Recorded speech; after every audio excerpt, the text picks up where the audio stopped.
Sí, estamos aquí en la última fase de la escuela, entonces luego de 3 días, y yo quería como retomar unos debates que se han quedado por ahí colgados, unos debates que creo que son fundamentales, que los abordemos. Yo hace unos años organicé aquí en La Coruña un encuentro de la cual Elena participó, si recuerdan, un encuentro se titulaba Descolonizar Europa. Y era un intento de diálogo político entre las naciones sin soberanía dentro del Estado y las luchas descolonizadoras al interior del Estado desde esas naciones y las poblaciones que vienen de la historia colonial del Estado español. O sea, aquellas que vienen de las colonias en las Américas o en África o en el norte de África, etcétera. Entonces, hicimos un encuentro y también los gitanos, teníamos intelectuales gitanos potentes en ese encuentro, para hacer una especie de conversatorio, diálogo, de un inicio de una conversación. ¿Por qué? Porque yo entiendo que la descolonización, primero que nada, es un proyecto político de transformación. O sea, muchas veces se ha hecho moda académica la descolonización. O sea, hoy día lo de colonial se maneja mucho como moda académica y muchas veces ni siquiera representando de manera, vamos, adecuada lo que significa lo de colonial, ¿no? Eso, ¿verdad? Como primer punto. Y segundo, porque si es un proyecto político de transformación, entonces tenemos que identificar los sujetos que forman parte de ese proyecto de descolonizar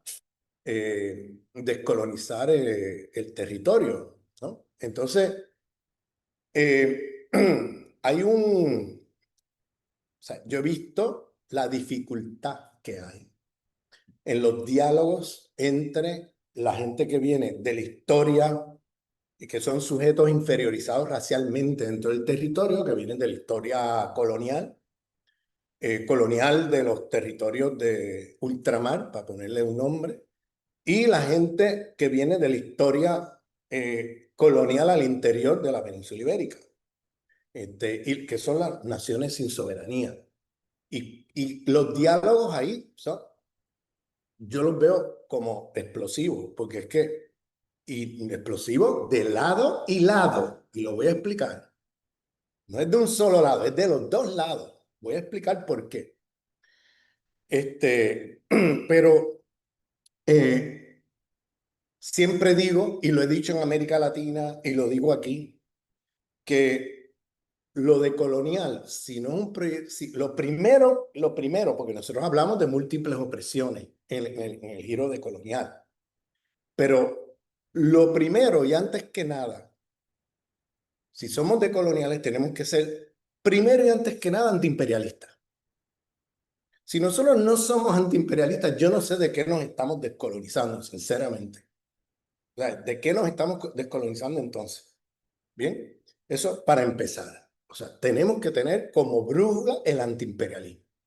Y tenemos que tener también una claridad de quién es el enemigo principal donde quiera que te encuentres. Si yo estoy en Venezuela, mi enemigo principal es el imperialismo yanqui. Pero si yo estoy en Galicia, mi enemigo principal es el imperialismo español. Y si yo estoy en Francia o si estoy qué sé yo, en países africanos que están dominados de manera neocolonial por algún imperio, pues depende de dónde esté, puede ser el imperialismo inglés o el imperialismo francés, ¿entiendes? Entonces, esas cosas las tenemos que tener muy claras en el giro de colonial. ¿Sabes por qué? Porque si no las tenemos claras, con las mejores intenciones del mundo, podemos estar haciéndole juego al imperialismo de turno.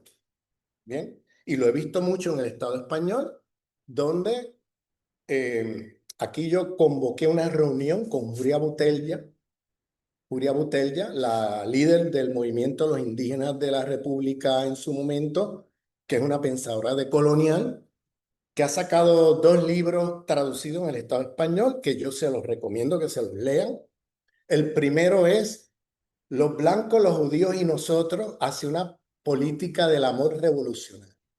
¿Bien? Los blancos, los judíos y nosotros. ¿Quiénes son esos nosotros? Ese nosotros es los sujetos que son inferiorizados racialmente en Francia, que vienen de la historia colonial francesa.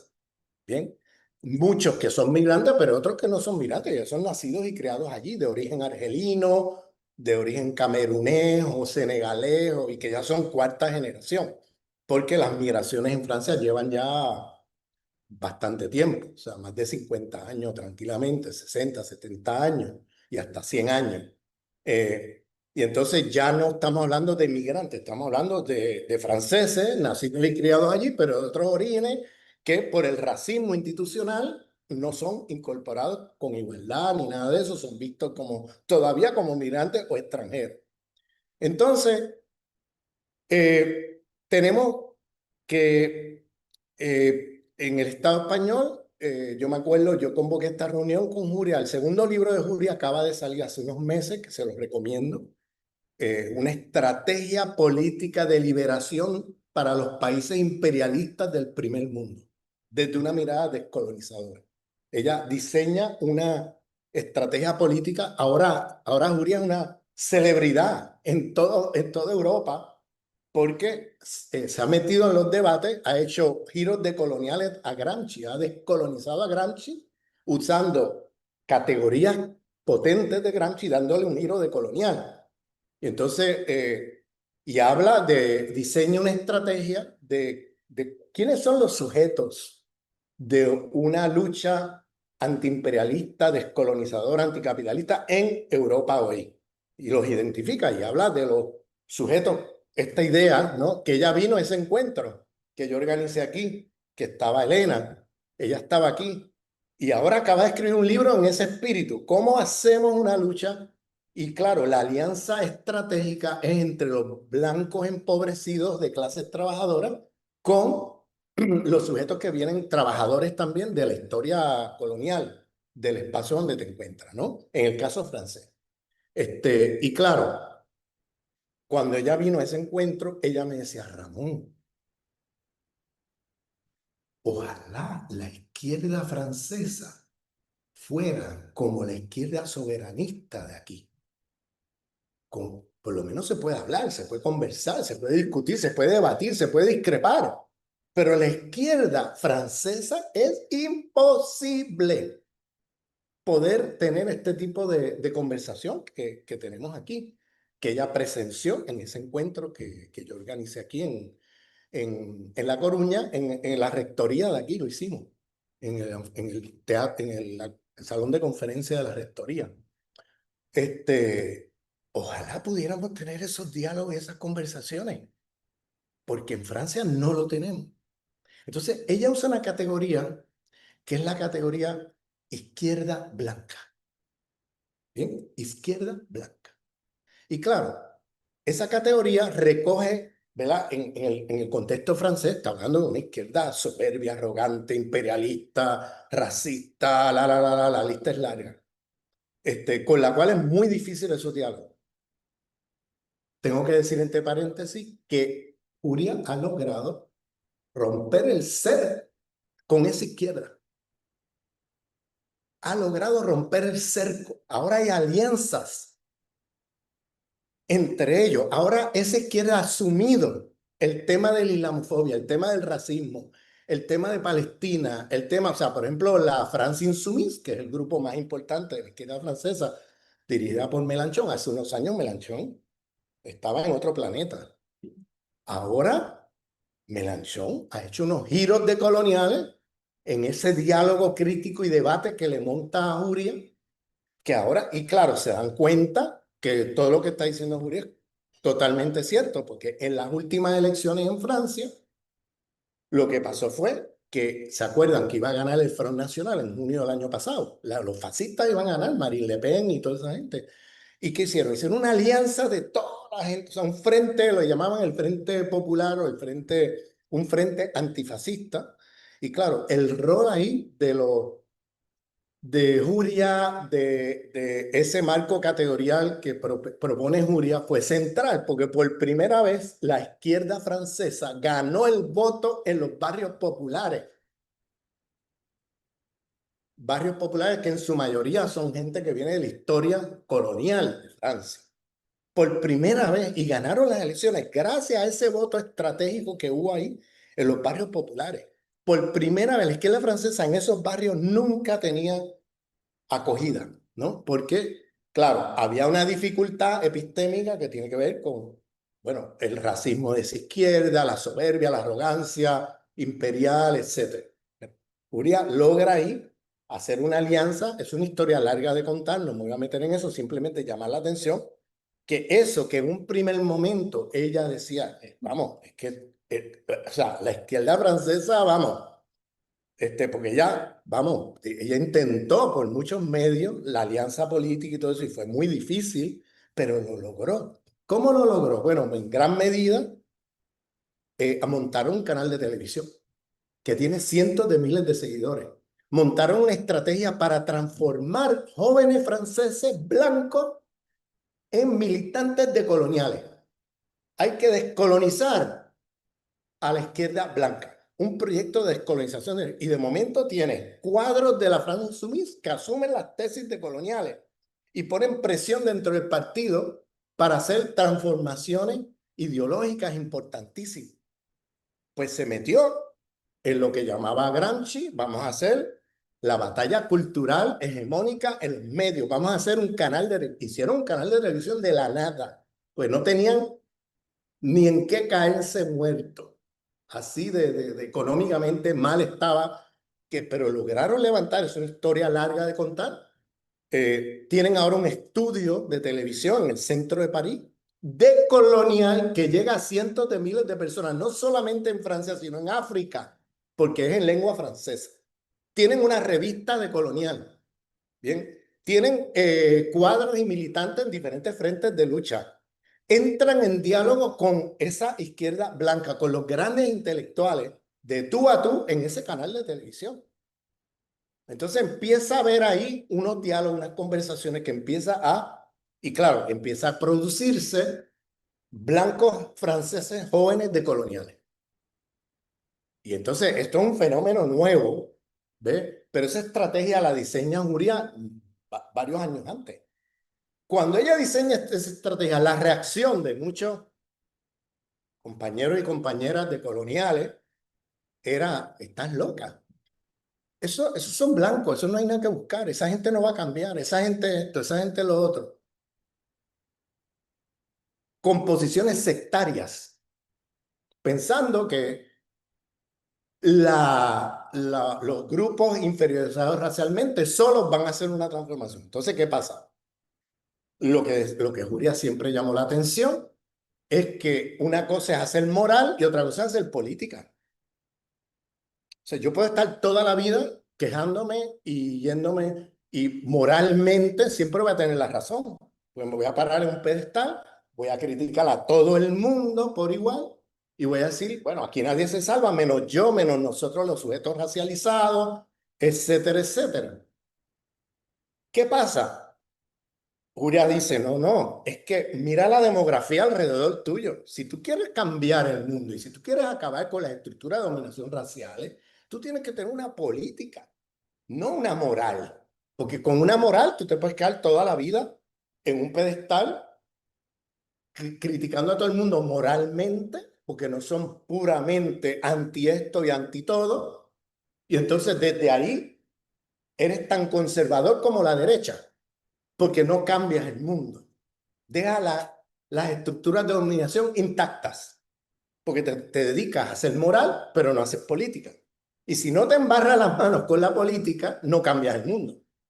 El mundo se queda. Entonces eres tan conservador en tu ultrarradicalidad como la derecha, porque estás todo el tiempo predicando moral, queda impecable, porque claro, desde esa crítica anti todo, pues tú quedas arriba de todo el mundo y quedas moralmente justificado, pero no cambias el mundo. El mundo se queda igual.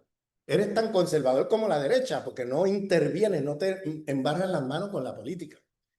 Y Juria, bueno, se lanzó y demostró esa posibilidad. Si eso se logró en Francia, si eso en Francia se logró, que eso, bueno, era cuesta arriba, pues ¿cómo no se va a lograr en otros lugares? Sobre todo en el Estado español. Bien. Entonces, ¿qué pasa? Si uno se dedica, ese concepto de izquierda blanca, ella vino aquí a un seminario que yo organicé, no ese, otro, que lo organicé a puertas cerradas, con dirigentes del movimiento afro, eh, latinos, musulmanes dentro de Estados, gitanos. E hicimos un seminario.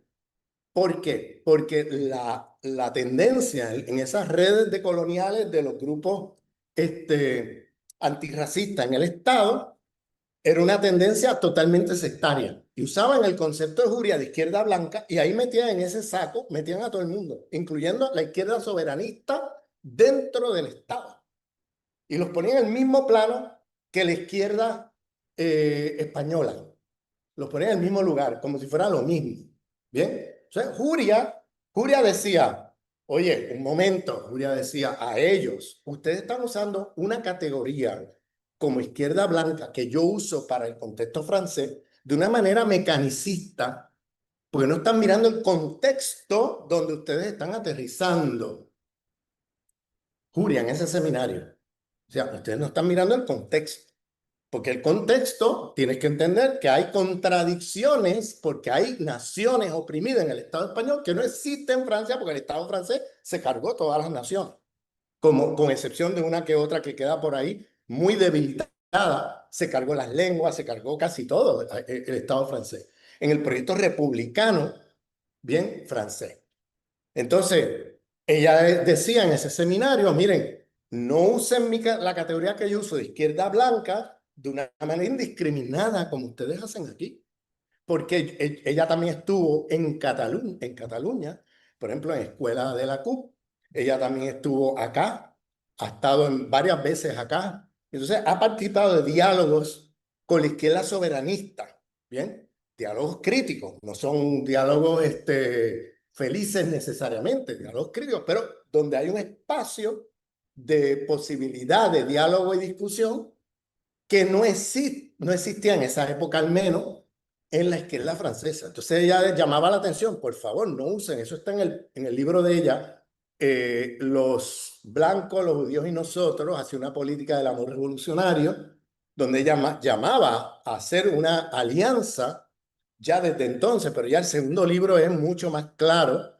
Está traducido ahora mismo al italiano, al holandés, al alemán, al castellano, o sea, muchas lenguas en el Estado.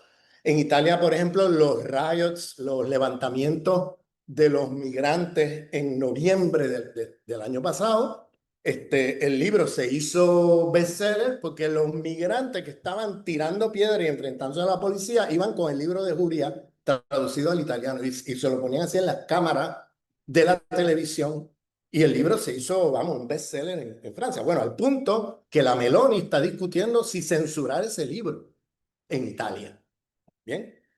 Si permitir o no permitir que ella pueda venir a presentar el libro, todo ese tipo de cosas. Bueno, ella ha ido, ha presentado el libro, o sea, en eventos por toda Italia, y ha habido mucho debate con su libro, porque precisamente ella en el libro está llamando la atención a la alianza estratégica entre obreros blancos empobrecidos y los trabajadores de la historia colonial. Bien, los migrantes y hasta no migrantes, porque dentro del Estado hay el migrante, pero está también ciudadanos que vienen de esa historia, que ya son ciudadanos, e igualmente están inferiorizados racialmente.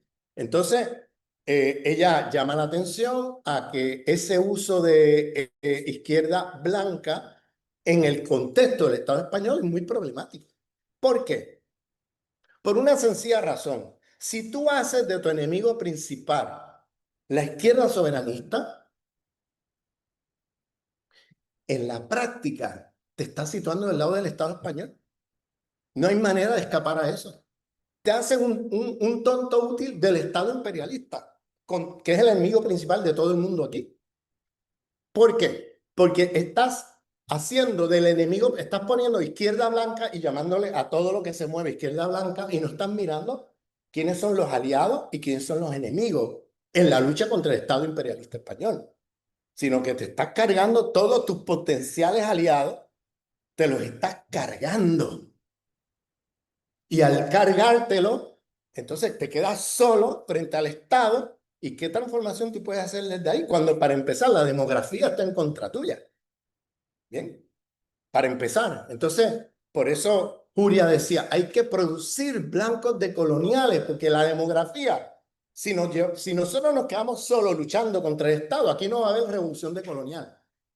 Aquí lo que va a haber es una contrarrevolución colonial constantemente. Entonces, tenemos que romper el ser. Y para eso hay que producir blancos decoloniales. Entonces, ¿qué decía Juria en el contexto español? Que las naciones sin soberanía, y sobre todo la izquierda soberanista, hay que dialogar, hay que discutir, hay que debatir, que no vamos a estar necesariamente de acuerdo en todo, va a haber discrepancias, pero hay que debatir. Y desde ahí construir un proyecto político contrahegemónico. Y en ese seminario, ese fue el seminario. Y yo lo convoqué a propósito, porque yo veía cómo en los círculos de los movimientos antirracistas decoloniales aquí, se estaba produciendo moral, ¿no? Mucha crítica moral, pero poca crítica y construcción política, ¿ves? De transformación, sino que estamos en la moral. Y en la moral no vas a transformar nada desde la moral.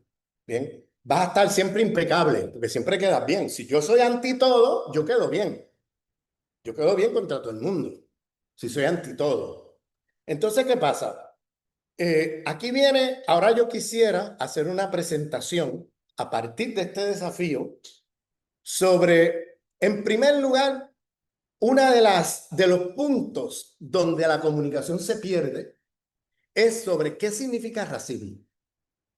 Ahí es donde la comunicación se pierde totalmente, porque se está haciendo un uso del concepto de racismo problemático, muy problemático, en las izquierdas soberanistas, pero en algunos círculos también de coloniales. Entonces yo, en primer lugar, yo quisiera como lanzar esta discusión de qué es el racismo, porque usamos la palabra todo el tiempo, pero significando cosas totalmente opuestas y problemáticas. ¿Ve? Yo quisiera meterme ahí, porque si no, es el diálogo de sordos. Yo me creo que tú, es que la soberanista, cuando dices racismo, te refiere a lo mismo que yo hablo, y no estamos hablando de lo mismo, hay diferencias ahí. ¿Ve? Y viceversa, también yo me encuentro con muchos decoloniales antirracistas que también el concepto de racismo que manejan es también muy problemático. Lo que hace que no se pueda producir no solamente alianzas entre sectores de la izquierda soberanista con los grupos antirracistas decoloniales, sino entre los mismos grupos antirracistas decoloniales no se pueden ver cara a cara. Porque estamos partiendo de definiciones de racismo muy problemáticas. Y entonces, y además hemos absorbido una historia mundial eurocéntrica. Por eso es que, por ejemplo, alianza entre poblaciones afro y poblaciones de origen musulmán, ambos racializados dentro del Estado, pues no se pueden hacer las alianzas, porque hay una historia mundial eurocéntrica que se ha incrustado allí en la mentalidad. Entonces tú tienes poblaciones afro islamófobas y poblaciones musulmanas racistas antinegras. Bien, entonces tú tienes, pues, a la hora de forjar alianzas políticas, eso produce, bueno, unos cortocircuitos enormes y lo voy a tratar de explicar. En primer lugar, voy a empezar por decir qué no es el racismo. Bien, el racismo siempre en las sociedades liberales se define como un problema de estereotipo y de prejuicio. Esa es la definición hegemónica de racismo en las sociedades liberales, que es un tema de estereotipo y prejuicio. Claro, bajo esa definición, o sea, cada definición tiene consecuencias políticas. Si yo defino el racismo de esa manera, Entonces, lo que toca es, bueno, pues si es un problema de prejuicio, estereotipo, bueno, pues es un problema de educación. Hay que educar a la gente. ¿Bien? Y yo siempre digo, te pones a educar a la gente, pues estar 200 años educando a la gente. Y la gente no cambia las estructuras mentales con respecto a eso. Bien. Entonces, yo siempre digo, oye, cuidado porque ese tipo de definición liberal que está enfatizando siempre en el estereotipo y en el prejuicio, pierde de vista lo fundamental del racismo. Si hay algo común a todos los teóricos del racismo, independientemente de las diferencias entre ellos, es que el racismo es siempre estructural, es institucional. ¿Bien? Es decir, son instituciones con prácticas institucionales racistas las que ejercen una dominación racial sobre población. Bien, con consecuencias nefastas, como voy a explicar. Pongo ejemplo. Yo puedo, vamos a poner el cuerpo de la policía. El cuerpo de la policía son llamados a un barrio, qué sé yo, gitano, o un barrio negro en los Estados Unidos, o un barrio... Entonces, llegan allí y llegan tumbando las puertas, con las armas afuera, de manera violenta a ese barrio. ¿Bien? Entonces, tú puedes decir, bueno, pues si es un problema de que hay, ¿cómo dices eso? Eh, eh, es gente que tiene prejuicios y estereotipos. Y entonces, por tanto, llegan allí y hacen estas barbaridades porque tienen prejuicios y estereotipos. Entonces, tú agarras las manzanas podridas y las educas. Las llevas 6 meses con educación, a que se eduquen sobre cómo estas poblaciones, de qué historia vienen, sacar los prejuicios y los estereotipos. ¿Bien? 6 meses, un año después, pasan el examen de prejuicio y estereotipo, esos policías pasan el examen. Son llamados nuevamente al mismo barrio y van y hacen lo mismo. Y van con las escopetas afuera, tumbando puertas, sin identificarse, escondiendo sus tarjetas de identidad, etc. ¿Qué pasa? Siguen órdenes. No depende del individuo que va allí, depende de que hay un cuerpo institucional, que es en este caso la policía, o que puede ser el ejército, puede ser cualquier otra institución, que tiene ya allí prácticas institucionales racistas. Y entonces el individuo que entra allí puede no tener prejuicio, pero es un policía que tiene que seguir órdenes. Entonces, por eso es que el tema es tan difícil, porque es fundamentalmente un problema estructural de larga duración. Esas instituciones llevan, bueno, algunas hasta siglos, llevando a cabo prácticas institucionales racistas, y ya el funcionamiento de esa institución no depende de si el individuo que está ahí tiene o no tiene prejuicio. ¿Bien? Que si tiene prejuicio, lo agrava. Por supuesto que sí, no estoy diciendo que no. Pero de eso no depende, porque tú puedes educar a todos y pasar la prueba del estereotipo y el prejuicio, y al otro día van y hacen lo mismo, porque reciben instrucciones, reciben órdenes. Tú tienes que llegar a este barrio de esta manera. A este otro barrio tienes que llegar mostrando tu identidad, tocando la puerta, intervienes de otra manera, pacífica. Pero en este otro, no, tú tienes que ir ahí con las armas afuera, listo a cualquier cosa, ¿entiendes? Entonces, una cosa complicada que no depende de si el individuo tiene prejuicio o no, porque el cuerpo policial funciona de manera militar, siguiendo órdenes de los oficiales, de la institución. Entonces hay prácticas institucionales de cómo se comporta ese cuerpo en ciertos espacios vis-a-vis otros espacios.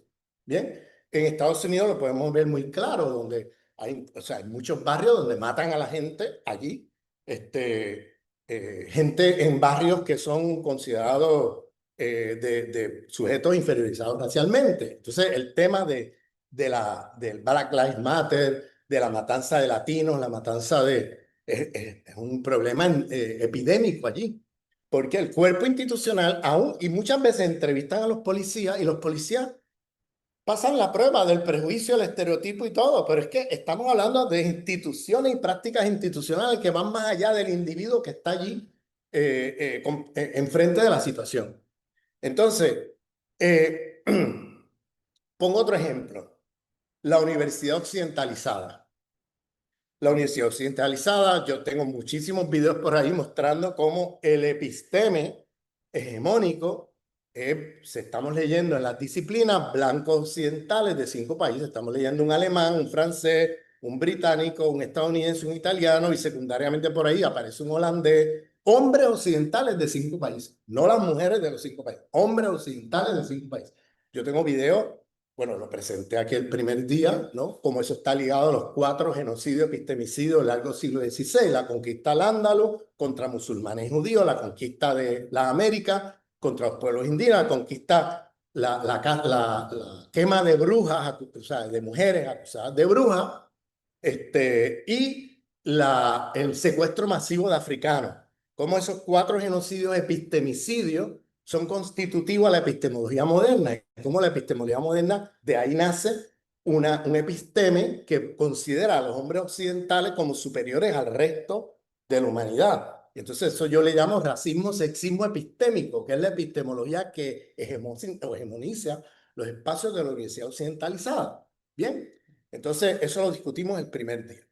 Entonces, en esos espacios tú tienes profesores y profesoras que se salen de su camino y traen diversidad epistémica al espacio universitario y traen una diversidad epistémica en lo que están discutiendo, enseñando, etc. Entonces, pero en la mayor parte, cuando se va a evaluar tanto al profesor como a los estudiantes, siempre es a base de cuánto tú conoces profundamente los autores, los blancos occidentales de 5 países.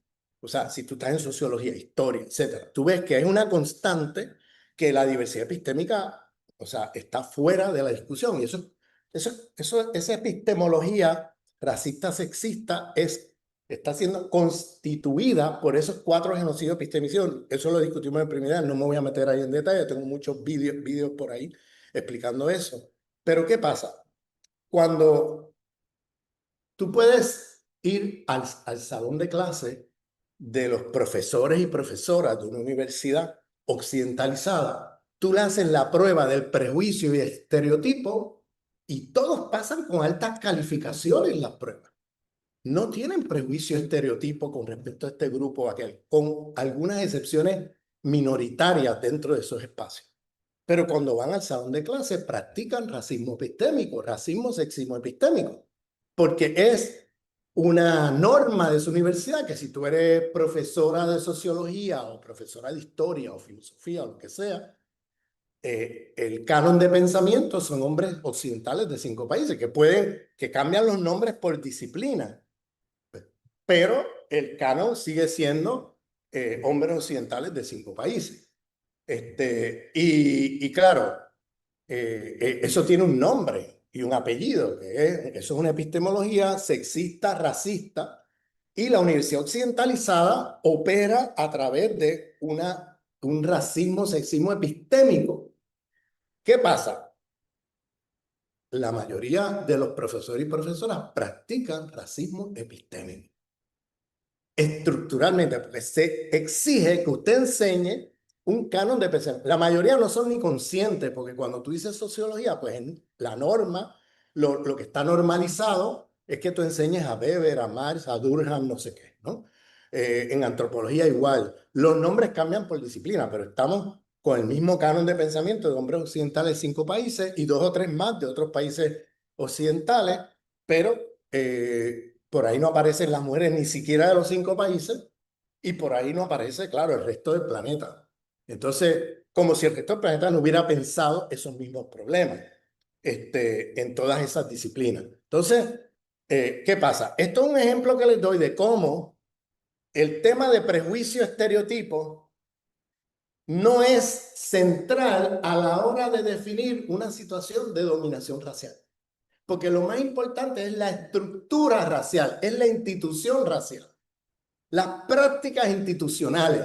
Porque yo puedo tener una población de profesores en una universidad occidentalizada que tú haces el examen de prejuicio estereotipo y todos pasan el examen con altas calificaciones. Pero cuando van al aula, es una norma de esa universidad que tú tienes que enseñar una serie de autores, porque eso es lo que se considera sociología, filosofía, antropología, lo que sea. Entonces, ahí se está incurriendo en una práctica institucional racista en la universidad occidentalizada, ¿ves?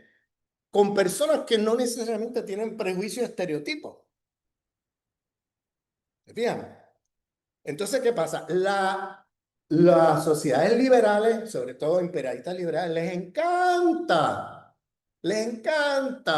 definir el racismo a partir de prejuicios y estereotipos. ¿Por qué? Porque entonces la consecuencia de eso no es un cambio estructural. La consecuencia, bueno, hay que educar a la gente que son ignorantes, que no conocen bien, hay que educarlos para que salgan de esos prejuicios, estereotipos y se va a resolver el problema. Y resulta que no, que los puedes educar, los puedes llevar a cursos de entrenamiento para que se eduquen, para que cambien. Y resulta que el racismo institucional sigue allí porque no han cambiado las estructuras. ¿Ves? Es un problema estructural, por eso el racismo siempre es estructural, siempre es institucional. Bien, entonces, insisto, hago este énfasis o doblo el bastón para allá, porque estamos tan acostumbrados de tener el bastón del otro lado, ¿no? Que hay que doblar el bastón para el otro lado un poco para que se entienda que el problema es un problema más profundo. No vas a cambiar las estructuras de dominación racial simplemente con un programa de educación. Yo no estoy negándome a que no se haga.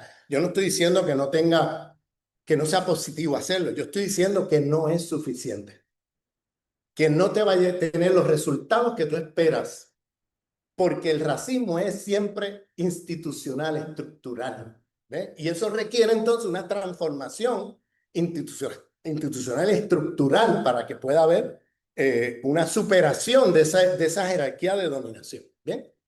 Entonces, otro tema que también de lo que no es el racismo.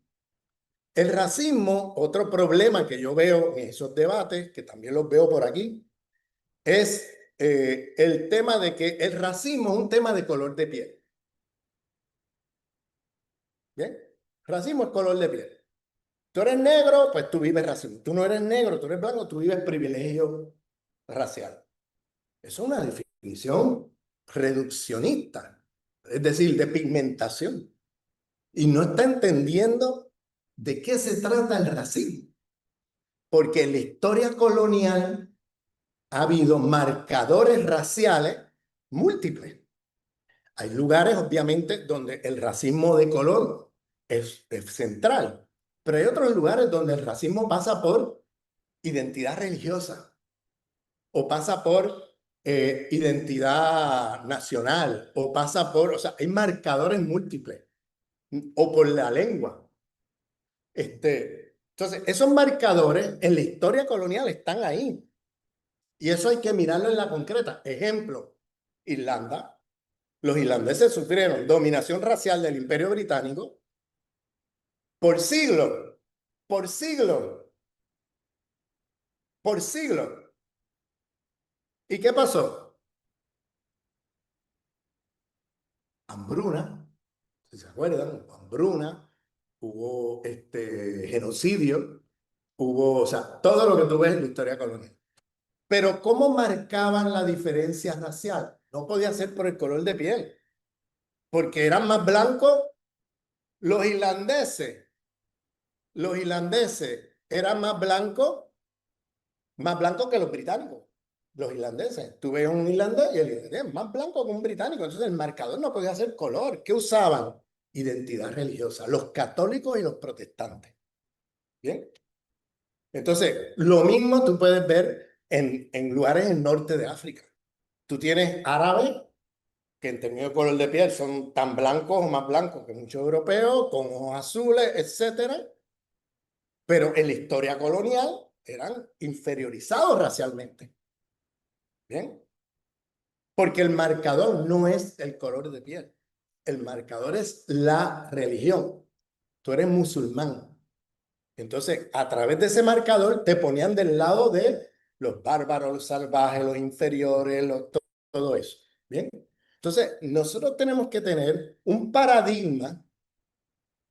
Necesitamos un paradigma que nos permita dar cuenta de la multiplicidad de marcadores para poder hacer luchas decoloniales aún entre los mismos sujetos que viven la experiencia de la inferiorización racial.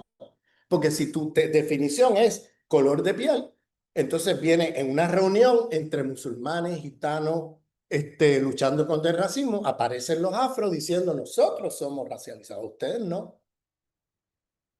Ustedes no están racializados, porque nosotros es color de piel, ¿no? Entonces, algunos musulmanes tú podrías decir que sí, porque hay muchos musulmanes africanos de color de piel negra, ¿verdad? Pero la mayoría de los musulmanes son blancos. Y la mayoría de los musulmanes, por tanto, viven privilegio racial como blancos. Espérate,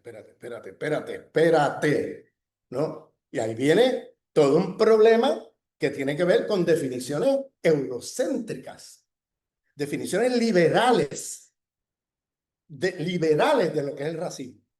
Porque lo pones el marcador es color, pero espérate, ¿cuántas experiencias coloniales no hay en el planeta donde los marcadores han sido múltiples? Donde el colonizador no puede usar color porque ellos son del mismo color que los que están colonizando. Eso lo puedes ver en el tema latino dentro de Estados Unidos. Lo puedes ver clarito ahí, el mismo tema. Donde en la definición de blanquitud del imperialismo yanqui, un blanco latinoamericano no entra como parte del privilegio blanquitud. Eso, yo doy cursos en Berkeley de eso, puedo estar horas hablando de la historia de Estados Unidos y cómo fue que esto ocurrió. No me voy a meter ahí porque eso es larguísimo de contar, pero en la definición racial de un país como los Estados Unidos, cuando ellos hablan de whiteness, están hablando de un grupo muy reducido, donde una persona blanca, de ojos azules, incluso de pelo rubio, latino, no entra en la categoría de privilegio de blanquito. Está clasificado con los inferiores racialmente. Entonces, porque el marcador no pasa, el término whiteness es un término de construcción político-cultural. Y eso tiene que ver con la historia de la colonización del norte de México y cómo hacerle para que las élites blancas mexicanas no disputaran a los blancos americanos el poder, etcétera, los recursos del sudoeste de Estados Unidos. Es una historia larguísima. La colonización de Puerto Rico, bueno, una historia que no me voy a meter ahí. Pero para decir que el racismo tiene múltiples marcadores en la historia colonial, que no puedes reducir el racismo a un marcador, porque vas a cometer muchos errores políticos. Bien, entonces, dicho esto, yo todavía no he definido qué es el racismo. Estoy diciendo lo que no es el racismo. Bien, todavía no me he metido en la definición. Vamos a ver, yo ahora no tengo dónde escribir aquí, pero bueno, imagínense o ustedes ahí con un papel, los que puedan, ponen una línea, ¿no? La línea de lo humano, esa línea, ¿no? Entonces, arriba de esa línea, los que puedan tomar nota de esto, arriba de esa línea, la S de superior. Debajo de la línea, la I de inferior. Bien, entonces el racismo, una de la cuestión central del racismo es que es una jerarquía de dominación de superioridad e inferioridad sobre la línea del humano. Quien sea clasificado arriba de la línea está hiperhumanizado. El que esté clasificado por debajo está deshumanizado. Bien, voy por paso, porque esto todavía no es la definición. Bien, estoy haciendo mediación para llegar a la definición. Lo primero que tenemos que entender es que en todo racismo siempre es una jerarquía de dominación, de superioridad e inferioridad sobre la línea del humano. Y eso puede ocurrir por razones lingüísticas, por marcadores lingüísticos, por marcadores de color de piel o de identidad religiosa, identidad nacional. O sea, hay muchos marcadores. Cuando un puertorriqueño en Nueva York dice, yo soy puertorriqueño, no tienes que hablar de color de piel ni de nada. Cualquier persona que se identifique como puertorriqueño en la ciudad de Nueva York está clasificado ya como uno de los sujetos inferiores de ese espacio. y puede ser rubio de ojos azules. Y eso no cambia la manera como va a ser clasificado. Y en los barrios puertorriqueños es multirracial desde el punto de vista de color, pero desde el punto de vista de los marcadores de dominación racial en ese espacio, todos están inferiorizados racialmente y la policía va a saco con todos. No importa qué color de piel tú tengas, cuál es el color de tus ojos, o sea, ahí van a saco. ¿Bien? La violencia policíaca es brutal en esos barrios. Y no pasa por un tema de color, pasa un problema de identidad, un tema de identidad, en este caso, identidad nacional, Puerto Rico. Entonces usan el término speak como un término peyorativo para hablar de todos los puertorriqueños. ¿Bien? Entonces, estas experiencias así complejas, múltiples, etcétera, es muy difícil de dar cuenta de ellas en términos de jerarquía y dominación racial cuando tu definición es una definición liberal, en primer lugar, que es un tema de prejuicio y estereotipo, y dejar de lado todo el tema institucional e estructural, y cuando tu definición está centrada en un tema de color de piel, y no estás viendo que los marcadores en la historia colonial imperial son múltiples. En unas poblaciones usaron un marcador, en otras otra. Y luego el problema con eso es que luego las víctimas de esa jerarquía estructural de dominación racial, luego no se pueden ver o sea, cara a cara, porque yo fui racializado por mi color y yo fui racializado por mi identidad religiosa y yo fui racializado por mi identidad nacional o étnica y yo, etcétera. Entonces empieza a haber una descomunicación donde yo me siento más oprimido que tú porque yo sí estoy racializado de esta o esta otra manera y tú no. ¿Ves? Entonces empieza la ley de la selva. Sálvese el que puede.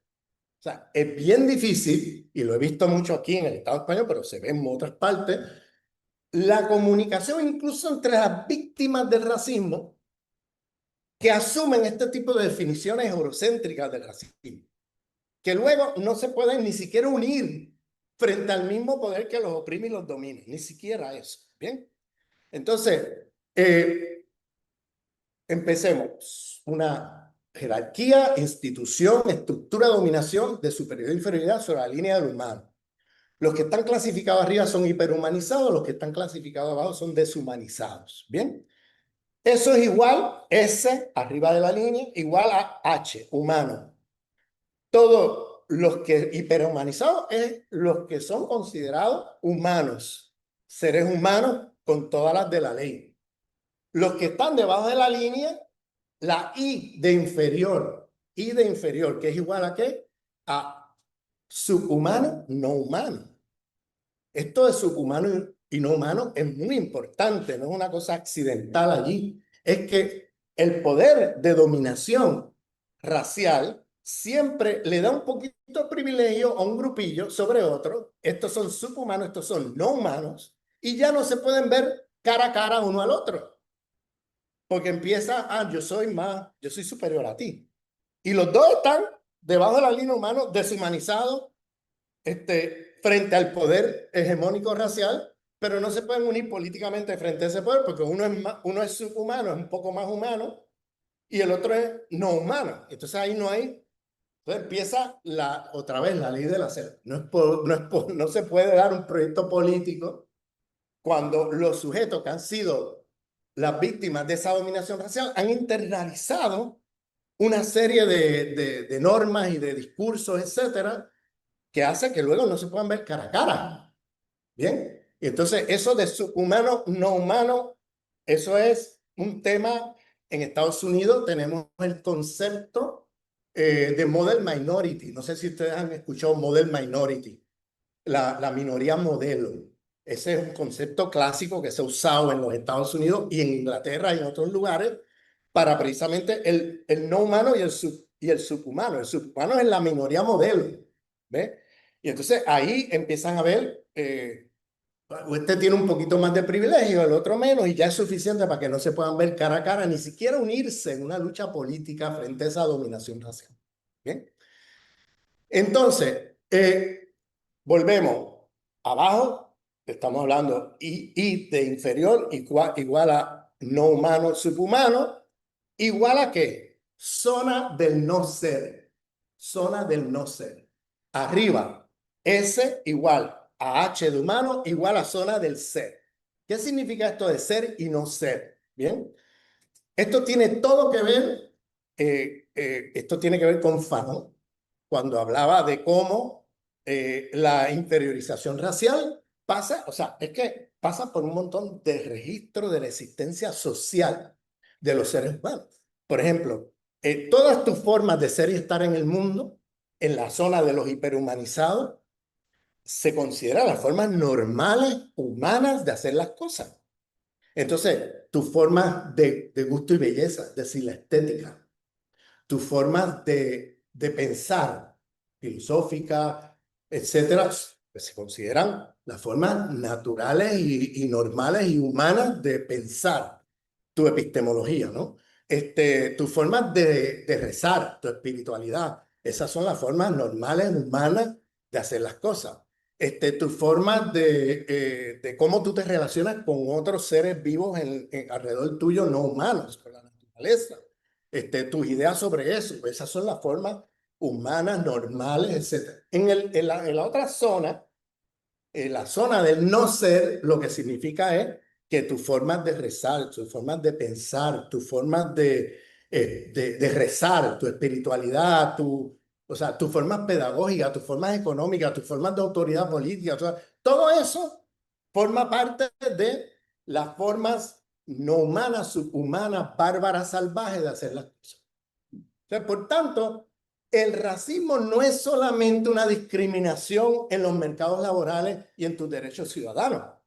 Eso ya de por sí es grave, porque tiene unas consecuencias sobre la vida de la gente muy fuertes. Nada más ya que seas discriminado en un mercado laboral o en tus derechos ciudadanos o en tus derechos humanos o lo que sea. Ya eso de por sí es un problema. Pero si encima de eso a ti se te cuestiona todo lo que haces, las formas de gusto y belleza, las estéticas, las formas de pensar, las formas de tú relacionarte con otros seres vivos, las formas de tú organizar la política, organizar la economía, etcétera. Si todo eso entra en cuestión, se te está cuestionando todo, todo. O sea, tu autoestima, tu sentido de identidad, todo eso queda, vamos, debajo de la línea humana, como un salvaje, un bárbaro, la forma no humana, subhumana de hacer las cosas. Entonces, por tanto, el racismo es una cosa mucho más grande que ser discriminado en un mercado laboral o que ya es grave, vamos, yo no estoy negando la gravedad de eso, pero es una cosa más grande porque se te está cuestionando todo tu forma de ser y estar en el mundo, todo está puesto en signo de interrogación, porque tu humanidad se está cuestionando en su plenitud, en todos los espacios, en todos los niveles, en todo, hasta cómo tú rezas, hasta qué tú crees o no crees, hasta qué tú piensas, hasta qué tú encuentras bello o feo, hasta todo está siendo cuestionado. Entonces hay un racismo estético, hay un racismo epistémico, hay un racismo político, hay un racismo espiritual, de las formas superiores de tener espiritualidad frente a los bárbaros, formas bárbaras inferiores de tener espiritualidad, etcétera, etcétera. Todo se te cuestiona en tu humanidad. Bien, entonces, arriba de la línea del humano hay una zona feliz, homogénea. Es una zona de conflicto. Esa zona de los hiperhumanizado, ahí es una zona de conflicto. Eso no es que ahí todo el mundo está feliz y todos están en el mismo lugar, no, ahí hay contradicciones de clase, ahí hay contradicciones de género, hay contradicciones de sexualidad, hay contradicciones nacionales coloniales, ahí hay contradicciones nacionales coloniales en ese espacio, ¿bien? Es decir, hay dominadores y dominados en el espacio de la zona del ser, ¿bien? En la zona del no ser también hay dominación, o sea, hay dominación de clase, de género, de sexualidad, de todo, nacional, colonial, todo eso. ¿Bien? ¿Por qué entonces llamarle a, si hay esa heterogeneidad y todos esos conflictos en la zona del ser, en la zona de los hiperhumanizados, ¿por qué entonces llamarle zona del ser? ¿por qué entonces ponerlos allí como parte de una categoría? Bien, que en un espacio que es tan heterogéneo, ¿por qué entonces clasificarlos allí a todos como parte de los hiperhumanizados y la zona del ser? Por una sencilla razón. Porque el dominador imperial, colonial, capitalista, patriarcal, etcétera, ¿no? Que se encarna en esa figura, ¿no? El dominante imperial, colonial, etcétera, ve en el oprimido en esa zona un humano como él mismo. Es decir, lo ve como parte del mundo de los humanos. Por tanto, en esa zona se le van a extender una serie de reconocimientos a los oprimidos que no se va a extender en la zona del no ser. En la zona del no ser están los deshumanizados, los inferiores, los salvajes, los bárbaros, los terroristas, los violentos, toda la lista, ¿no? Entonces, el dominador va a operar en esa zona de otra manera. ¿Bien? Y esto tiene todo que ver con la materialidad de la dominación. La materialidad de la dominación en la zona del ser y en la zona del no ser es diferenciada, no es igual. ¿Bien? En la zona del ser, como la humanidad del otro oprimido, explotado, etcétera, no está en cuestión, pues se acude a métodos, la materialidad de dominación pasa por la regulación y la emancipación. Es decir, regulación quiere decir código de derechos, derechos laborales, derechos de la mujer, derechos humanos, derechos ciudadanos, derechos, o sea, los conflictos como regla, con momentos de excepción, se negocian de manera pacífica con momentos excepcionales de violencia. Como tu humanidad no está en cuestión, el dominador en esa zona extiende código de derecho e intenta resolver los conflictos fundamentalmente por vía pacífica con momentos excepcionales de violencia y que pueden ser muy violentos esos momentos excepcionales. ¿Bien? No estoy menospreciando esos momentos.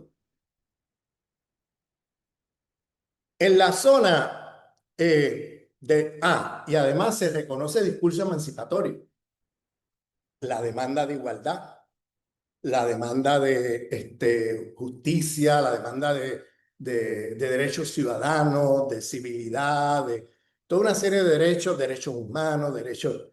O sea, ese reclamo de igualdad, de fraternidad, de libertad, ese reclamo es reconocido formalmente, ¿bien? Con tradiciones y conflictos, pero es reconocido a esos oprimidos en la zona del ser. ¿Bien? Por eso, cuando tú miras las estructuras imperialistas, me acuerdo que Lenin hablaba de la aristocracia obrera. ¿Se acuerdan de esa categoría? Lenin hablaba de la aristocracia obrera, porque estaba hablando, porque él está tratando de entender cuál es la materialidad, de dónde sale esta socialdemocracia vendida. ¿De dónde viene eso? O sea, porque claro, en medio de la Primera Guerra Mundial, tú tenías partidos de izquierda, entre comillas, llamando a unirse a la burguesía de su país para hacer una guerra con la burguesía vecina. ¿Se acuerdan de eso? Entonces, la aristocracia obrera viene precisamente de esos obreros oprimidos en la zona del ser, que entonces la burguesía imperialista le hace concesiones laborales, de ingresos, etcétera, para que se identifiquen más con la burguesía imperialista que con los oprimidos del imperialismo. Entonces, esa contradicción siempre ha estado ahí, tiene que ver con la materialidad de la dominación, porque ahí se hacen concesiones que no se hacen en la zona del no ser. En la zona del no ser hay los mismos conflictos, conflictos de clase, conflictos de género, conflictos de sexualidad, conflictos nacional y colonial, hay los mismos conflictos. Pero esos conflictos están agravados por la dominación racial. En la zona del ser, los conflictos están mitigados, aminorados, reducidos por el privilegio racial. Tú eres un oprimido en la zona del ser, pero tu opresión se aminora porque tú tienes unos privilegios por ser clasificado entre los seres hiperhumanizados que se te extienden y entonces, por tanto, tú te identificas más con el poder, ¿no? Hegemónico, imperialista, colonial, lo que sea, patriarcal, etcétera, te identificas más ahí porque eres un oprimido que vive las opresiones con privilegio racial. Al tú vivir las opresiones con privilegio racial, tú vives las opresiones mitigadas. En la zona del no ser, tú vives las opresiones, las mismas opresiones, pero agravadas. Una mitigada, la otra agravada, ¿no? Por la dominación racial. ¿Bien? Entonces, tú vives agravado, mitigado. ¿Ves? Entonces, vives la misma opresión de clase, género, todo, pero agravado. Agravado significa que no estás viviendo la misma explotación de clase que vive el que está encima de la línea humana, que no estás viviendo la misma opresión patriarcal de género, etcétera, que el que está arriba de la línea humana, que no estás viviendo las mismas formas de dominación nacional colonial que, el que está arriba de la línea humana.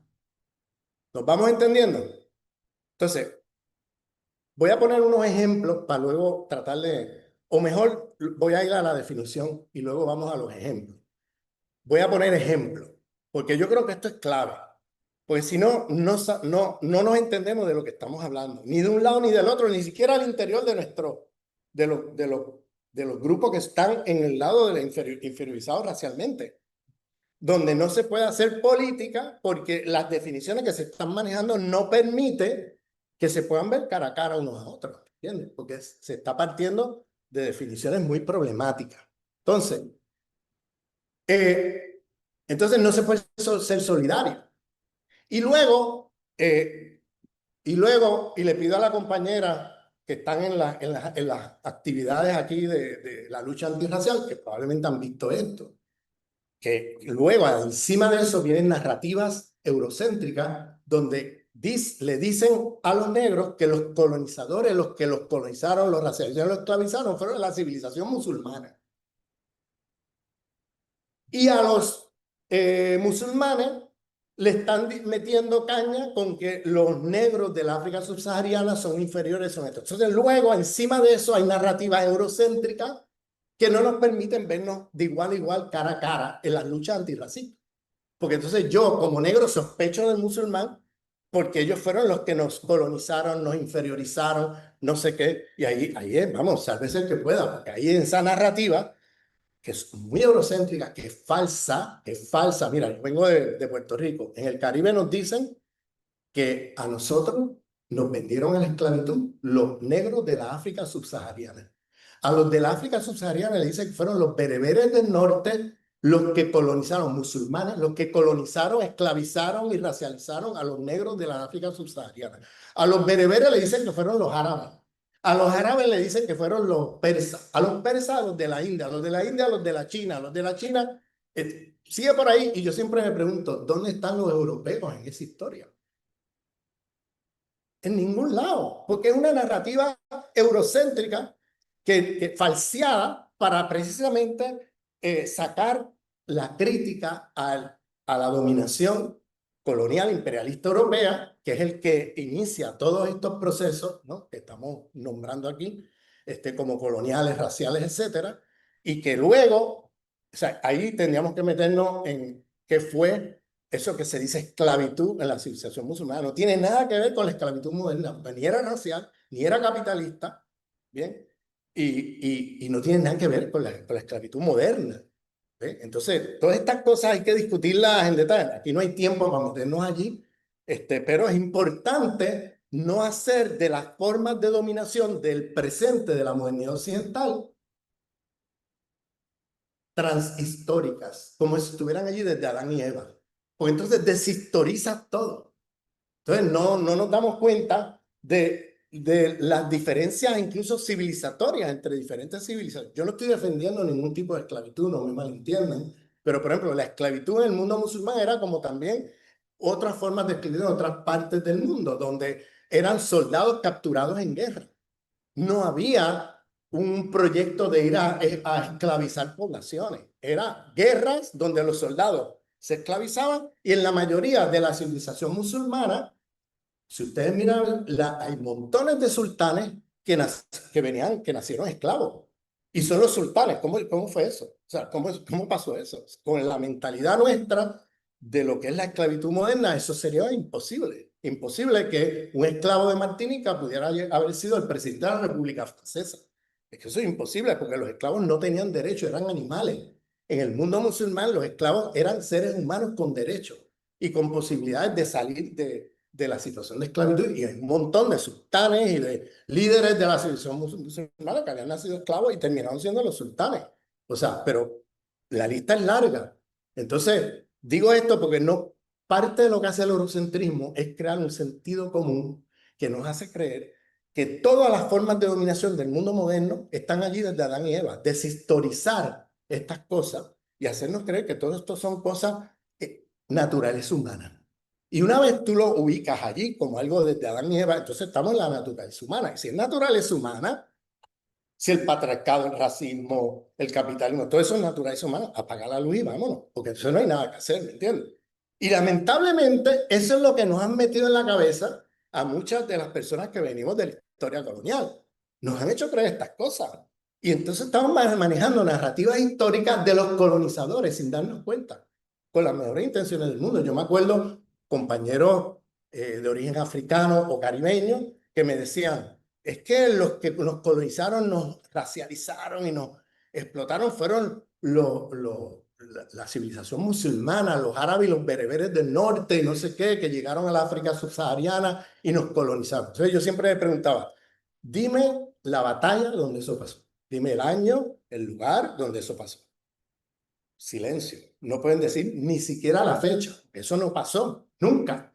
El Islam se difundió en la África subsahariana por trade networks, o sea, por redes de intercambio comercial, no porque hubo una conquista.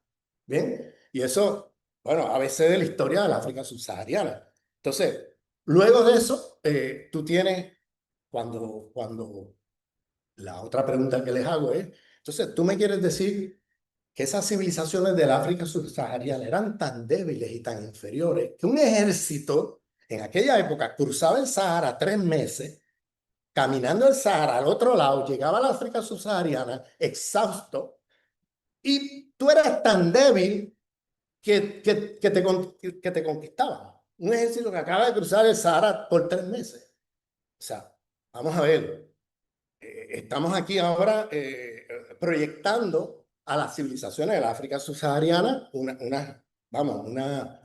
unas imágenes muy problemáticas, porque claro, al otro lado, no estamos hablando de gente que estaba en una situación de inferioridad o de la gente que, bueno, que estaba de tú a tú con cualquiera de esos ejércitos que cruzaran y que luego de pasar 3 meses en el Sahara, en aquella época, tú no ibas a llegar al otro lado y conquistabas el que te encontrabas. Es una cosa más compleja. Entonces, y claro, nunca te pueden dar la fecha, nunca te pueden decir cuándo ocurrió, nunca te pueden dar, es todo un invento del imaginario y de la historiografía eurocéntrica revisionista.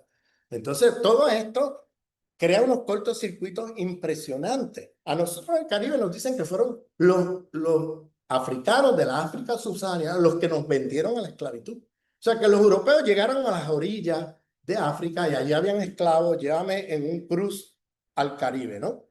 Llévame en un cruce turístico al Caribe. O sea, no, perdóname, eso fue una industria organizada de secuestro masivo de seres humanos por parte de los imperios europeos en África. Pero luego te lo barnizan diciendo, no, no, esos ya estaban esclavizados y lo que hizo Europa fue llegar allí, se los estaban vendiendo, bueno, pues los compramos y ya, ¿no? Como inocentes, ¿no? No, perdóname, ustedes organizaron una industria de secuestro de la cual participaron africanos en esa industria de secuestro masivo de millones de seres humanos libres, no esclavizados. Y entonces, ¿cómo fue que pasó esto? Bueno, ahí la responsabilidad de Europa es enorme. Pero claro, si tú haces una historia revisionista y dices que, como muchos historiadores franceses y holandeses hoy, que no, no, esos fueron los musulmanes, ellos ya eran esclavos y los pusieron ahí en la orilla de la playa a venderlos y nosotros llegamos y los vimos y los compramos. O sea, no, perdóname, esto es una cosa mucho más, mejor organizada de lo que tú me estás pintando. Entonces, claro,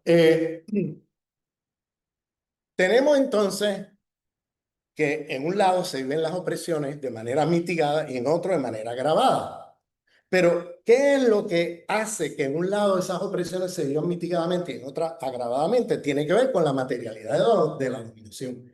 En la zona del ser se extiende como método de dominación la materialidad de dominación del sistema porque se te reconoce tu humanidad, formas de regulación, emancipación. Bien, discurso emancipatorio se te reconoce formalmente, no necesariamente en el contenido como lo desearíamos, pero formalmente, y en el código de derechos, derechos laborales, derechos sindicales, derechos de la mujer, derechos LGTB, derechos, o sea, toda una serie de códigos de derechos que en la zona del no ser colapsan, porque tu humanidad no es reconocida por los dominadores. ¿Y cuál es el método de dominación en la materia de dominación en la zona del no ser? Es la violencia y el despojo. La violencia y el despojo como constante con momentos excepcionales de paz. Regulación y emancipación, la resolución de conflictos de manera pacífica con momentos excepcionales de guerra. Es como el mundo al revés. ¿Bien?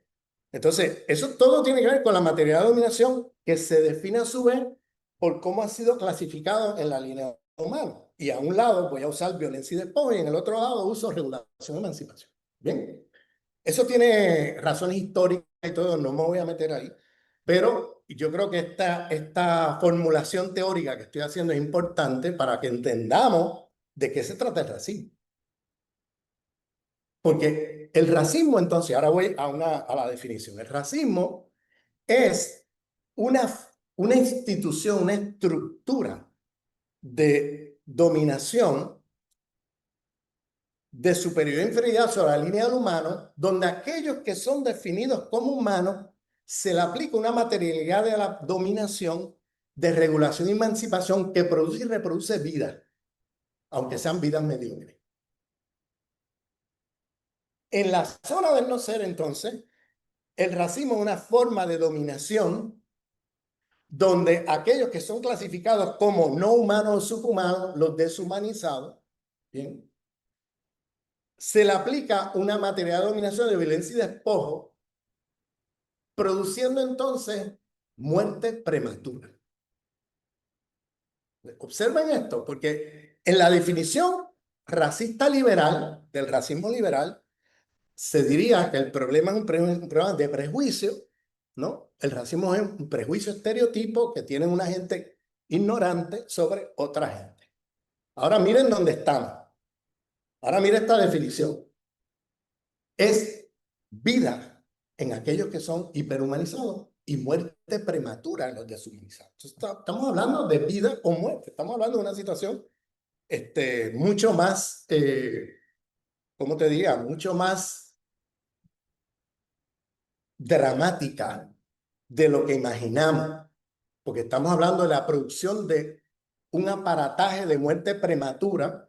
Esa muerte prematura te puede llegar porque un policía te pegó un tiro, o te puede llegar porque vives en el racismo ambientalista, tú vives en una esquina de la ciudad donde se acumula la basura, los químicos y todo, incluyendo el agua que te tomas, que está ya contaminada, entonces puedes vivirlo vía el racismo ambiental, ¿no? Puedes tener muerte prematura. Puedes tener muerte prematura porque tú no tienes el acceso a los servicios médicos. ¿Okay? Puedes tener muerte prematura, o sea, la muerte prematura tiene, vamos, muchas dimensiones, ¿ves? Que no se reduce a que la policía necesariamente te pegue un tiro, aunque eso también pasa, ¿verdad? En proporciones mayores en ciertas poblaciones que en otras. Pero el racismo conlleva, en un lado, produciendo vida, aunque sean vidas mediocres, y en el otro lado, muerte prematura. ¿Bien? Entonces, de eso que estamos hablando. Entonces, pongo un ejemplo. La dominación de la explotación de clase. En la zona del ser, tú tienes obreros que tienen salario desde reconocimiento de salario mínimo hasta salarios como la Airbus Company o la Boeing Company, estas compañías de aviones o de carros, de coches, ¿no? O donde ganan salarios, qué sé yo, 200, 300 euros o dólares al día, con condiciones de trabajo. Tú puedes tienes derecho a la huelga, tienes derecho al sindicato, y tú sabes que si haces una huelga, tú llegas vivo a tu casa esta noche.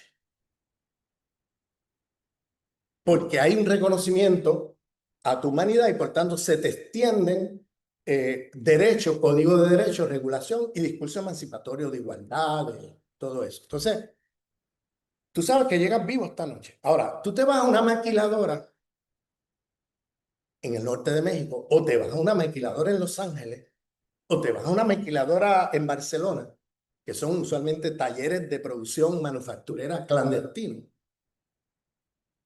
Y si tú pones una protesta al patrono e intentas organizar una huelga, tú te juegas la vida. Te juegas la vida, porque sabes que ese conflicto se puede resolver muy sencillamente dándote una paliza en una esquina o pegándote un tiro. El feminicidio en el norte de México tiene todo que ver con esto. Los casos de feminicidio. Y esa es la diferencia entre vivir privilegio racial, ser un explotado de clase con privilegio racial y ser un explotado de clase con agravado por la dominación racial. Ahí hay unos contrastes. La explotación de clase que estás viviendo no es igual. Porque en la maquiladora tú trabajas 12, 14 horas al día. Se cargan el código de derechos laborales. Tú no trabajas 8 horas, tú trabajas 10, 12, 14 horas en la maquiladora. Y además te ganas por hora muy por debajo del salario mínimo. Mientras que en el otro lado tú tienes códigos de derecho, en términos no solamente de horas de trabajo, sino también de condiciones de trabajo, de ingresos, de salario mínimo, de un montón de cosas que se reconocen. El derecho a la huelga, el derecho a organizarte a un sindicato, aunque puede ser cuesta arriba, pero no te estás jugando la vida intentando hacerlo. En otros lugares te juegas la vida. Tú estás organizando un sindicato en una maquiladora en el norte global o en el sur global, te estás jugando la vida. Por eso es que el racismo atraviesa la dominación de clase, la dominación en género. Una mujer, qué sé yo, blanca de clase media, sufre violencia doméstica. Entonces agarra un teléfono, llama a la policía, dice, mira, mi marido me está dando una paliza, ¿ves? Entonces viene la policía, toca la puerta, muestra su tarjeta de identidad. El policía, yo soy fulano de tal, yo vengo a intervenir porque me han llamado, que aquí hay un caso de violencia, no sé qué, pues se la pueden llevar a la mujer a un, ¿cómo se dice aquí? Un shelter, un refugio, a un refugio, o al hombre lo arrestan. En la zona del no ser, en los barrios donde vive la gente de la zona del no ser, que vive en violencia doméstica, no pueden ni siquiera ejercer el derecho de la mujer, ¿no? Para protegerse de un caso de violencia doméstica. Porque si yo agarro el teléfono, primero que en muchos lugares no hay teléfono, ¿no? Pero si lo hubiera, muchas mujeres se lo piensan antes de levantar el teléfono y llamar a la policía. ¿Por qué? Porque la policía llega a ese barrio con las armas afuera y pueden agredir un vecino, matar a un hijo, Entonces prefieren negociar el conflicto al interior de la comunidad antes de llamar al lobo, ¿no? En este caso, el aparato policial que llega allí, como dije al principio, ya con unas prácticas institucionales violentas, entonces me voy a arriesgar. O sea, y tú ves cómo los códigos de derecho colapsan en la zona del no ser. Formalmente puedes tener el derecho, pero no lo vas a ejercer porque te estás jugando la vida si tú intentas que ese derecho se entiende. Entonces, porque esa policía no va a llegar ahí como llega a otros barrios, va a llegar ahí de forma violenta. Entonces, todo esto media el termo, los derechos ciudadanos. Tú puedes ser, y ya, si eres un migrante ilegal que no tienes ni siquiera los papeles, ya todo eso se complica mucho más, ¿verdad? Pero aún un ciudadano que está deshumanizado en la jerarquía racial, que tiene todos los derechos, pues va a tener dificultad en que esos derechos se le apliquen, porque en los lugares donde vive o en los lugares donde se mueve, y la manera como lo clasifican, ya puede meterse en un lío llamando a la policía, ¿entiendes? Tú llamas a la policía, estás llamando al lobo. ¿entiendes? Te puedes meter en la boca del lobo. Y entonces él se lo piensa antes de llamar a la policía para un conflicto de lo que sea. Entonces, este, entonces, y aquí viene otra dimensión, o sea, el conflicto nacional colonial. En Cataluña, pues hay un conflicto nacional en Cataluña, donde hay 2 millones de catalanes que se van a la calle a pedir la independencia el 11 de septiembre, no sé qué, luego viene el proceso, y hubo un momento de violencia en el proceso, el 1 y el 3 de octubre, y además represión, donde meten preso al liderato, ¿verdad? Pero fíjate en esto, no hay un solo muerto. En Palestina, tú no tienes que ir a la marcha para que te maten. O en una comunidad indígena o gitana, aquí en el territorio gitana, tú no tienes que ir a la marcha para que te confrontes con la policía y te meta preso o te mete un tiro o te dé una paliza. Porque los métodos de material la dominación pasan por la violencia y el despojo. Entonces, aquí vienen las consecuencias epistémicas. Voy a hablar de las consecuencias epistémicas. ¿Desde qué lado, desde dónde estamos pensando, produciendo pensamiento crítico? El pensamiento crítico que bebemos de casi toda la izquierda occidentalizada eurocéntrica, e incluso las universidades, es a partir de la experiencia histórico-social de un oprimido en la zona del ser. Entonces leemos para el feminismo, no sé, Judith Butler, o leemos a, ¿entiendes? Que ha teorizado lo que significa la dominación de género en, no sé, en las zonas del ser, ¿no? En una ciudad como París o en una ciudad como Nueva York, el feminismo de la igualdad o el feminismo de la diferencia. La dominación de clase, pues leemos los autores marxistas tradicionales, leemos qué sé yo, a Michael Hart, o leemos para hablar de la explotación de clase del proletariado, ¿no? Y ahí tenemos un caudal de pensamiento crítico, tanto del feminismo como del marxismo, uno teorizando lo que significa una mujer oprimida en la zona del ser y otro teorizando lo que significa una explotación de clase en la zona del ser. ¿Bien?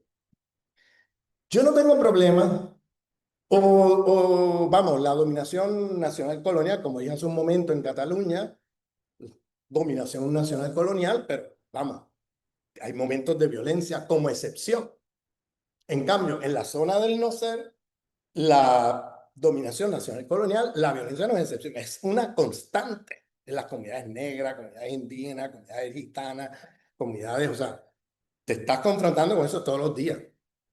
Bien. Entonces, hay una diferencia en cómo se viven las opresiones. No puedes pasarla así como borrón y cuenta nueva, como si todo fuera igual.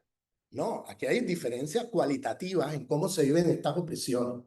Entonces, tiene consecuencias epistémicas. Claro, si yo ahora agarro las teorías que se producen en la zona del ser para entender un oprimido en la zona del ser, sea de género, sea de sexualidad, sea nacional colonial, sea de clase, y lo elevo a teoría universal, desde la cual yo trato de entender esa opresión en la zona del no ser, me convierto en un colonialista de izquierda. Porque estoy usando categorías que son propias de una zona de dominación, ¿no? Y las estoy extrapolando al otro lado, cuando al otro lado se está viviendo otra cosa. ¿Te fijas? Que requiere de un marco categorial propio para dar cuenta de lo que se vive allí. ¿Ves?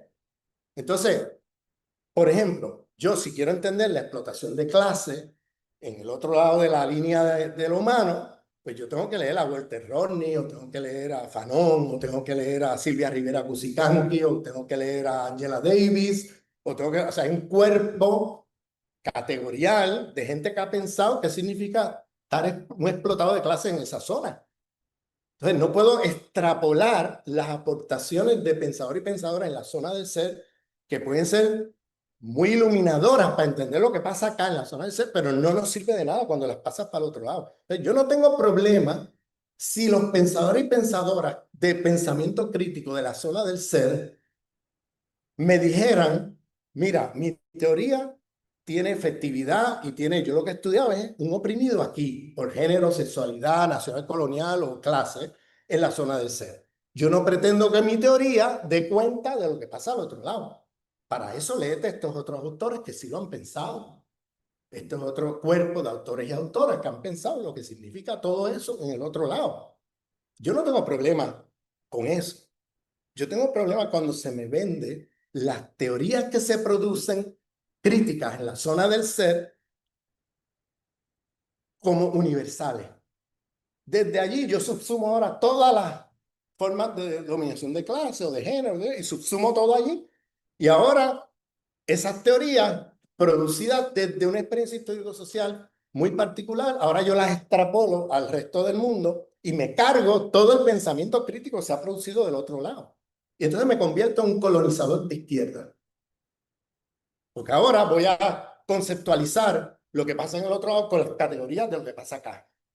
Eso tiene consecuencias no solamente teóricas, sino políticas. ¿Entiendes?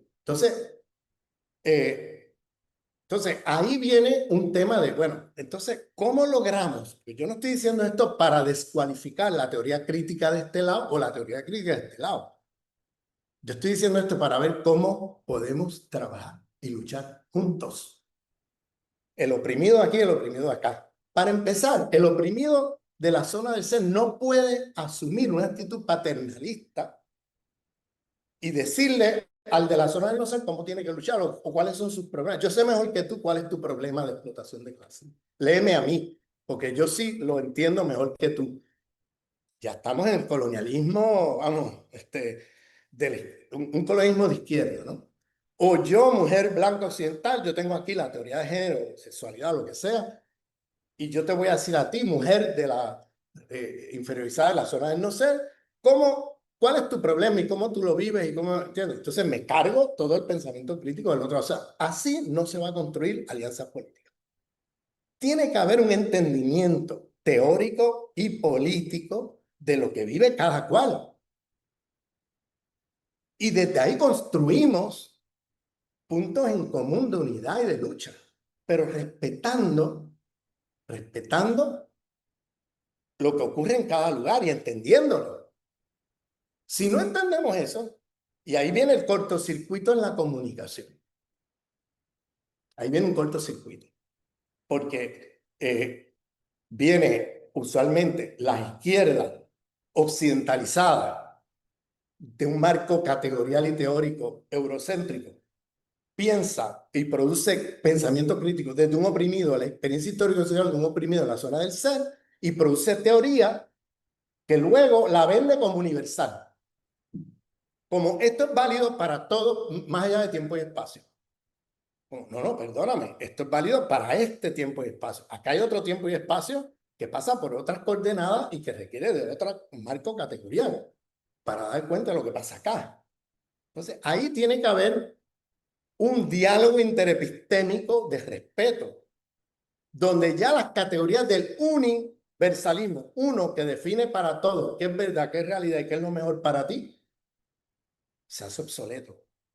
Tenemos que movernos a estructuras pluriversales, un nuevo tipo de universalismo que sea pluriversal, que dé cuenta de la diversidad epistémica, de la diversidad de localizaciones en cada lado de la estructura de dominación. Entonces, si no damos cuenta de eso, pues es muy fácil convertirnos en colonialistas de izquierda. Entonces, la modernidad, eso es otro tema.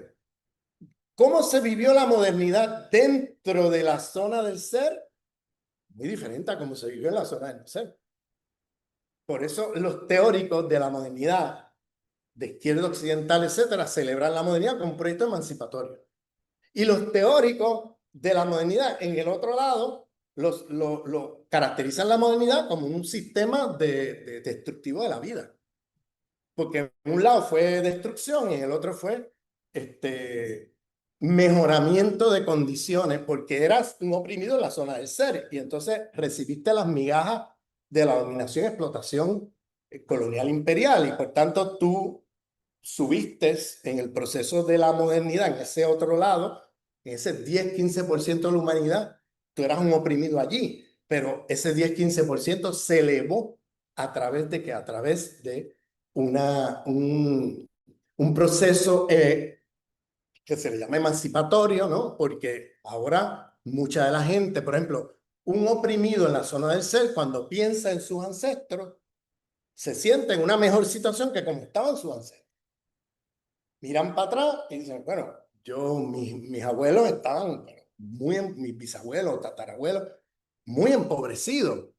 Yo ahora por lo menos tengo esto, aquello, lo otro, unas condiciones de vida más o menos.